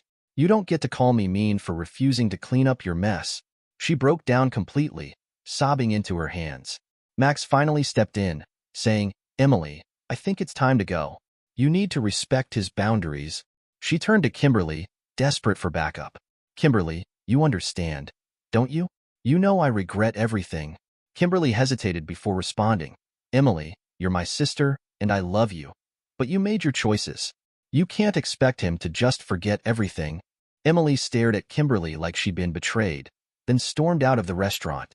I sat there, stunned and exhausted, while Max apologized again. "I'm sorry she showed up," he said. "You've been through enough." "It's not your fault," I replied. "You and Kimberly have been decent through all of this. That's more than I can say for the rest of your family." After lunch, I went home and told my family what happened. My dad laughed and said, "Amanda probably thought kicking you out would solve her problems. Look how well that worked out for them." My mom just hugged me and said, "I'm proud of you for standing your ground. You deserve better." It became clear to me then that Emily's apologies didn't matter. I didn't need closure from her. I had already given myself that by walking away. After the confrontation, I thought I might feel something. Relief, satisfaction, maybe even a sense of finality. But honestly, it felt empty. Closure wasn't what I expected. It wasn't neat or clean, and it didn't magically fix everything. Instead, it just reminded me of how much damage had been done and how pointless it all was. A couple of days later, Kimberly sent me a text thanking me for hearing her out and helping with the laptop. She said, "I really miss having you around. You were like the brother I never had." That hit me harder than I thought it would. I replied, telling her I appreciated her honesty and that she didn't owe me an apology for Emily's mess. If anything, Kimberly had been the only one in that family who acted with integrity. Her message made me reflect on how much I'd lost, not just with Emily, but with the parts of her family I'd grown close to. Max had always treated me with respect, and Kimberly genuinely looked up to me. I hadn't realized how much I missed having people like them in my life until that lunch.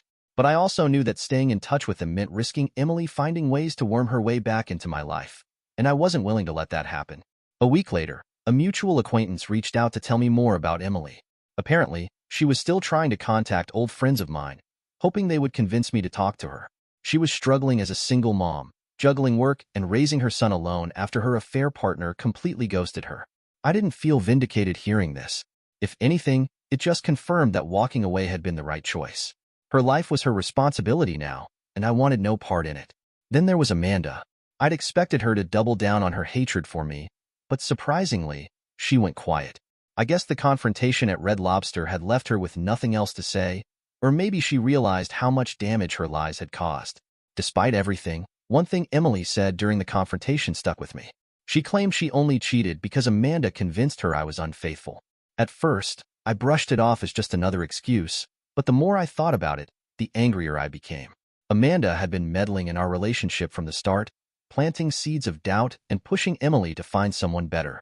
But while Amanda played her part, Emily wasn't innocent. She made the choice to cheat, to hide it, and to lie her way out when she got caught. In the end, it didn't matter who was more at fault. Both Amanda and Emily were toxic in their own ways, and I was better off without either of them. That night, I sat down with my family and told them everything. My dad chuckled and said, "Amanda was looking for any excuse to get rid of you. That woman was always full of it." Raven smirked and added, "And yet, you're the one who came out ahead. Emily's stuck raising a kid alone, and Amanda's probably tearing her hair out trying to fix things. Meanwhile, you've got a clean slate. That's a win." My mom, as always, was the voice of reason. She hugged me and said, "Michael, I'm proud of you for standing your ground. You didn't let them manipulate you, and that takes strength." I thought things were finally over with Emily and her family.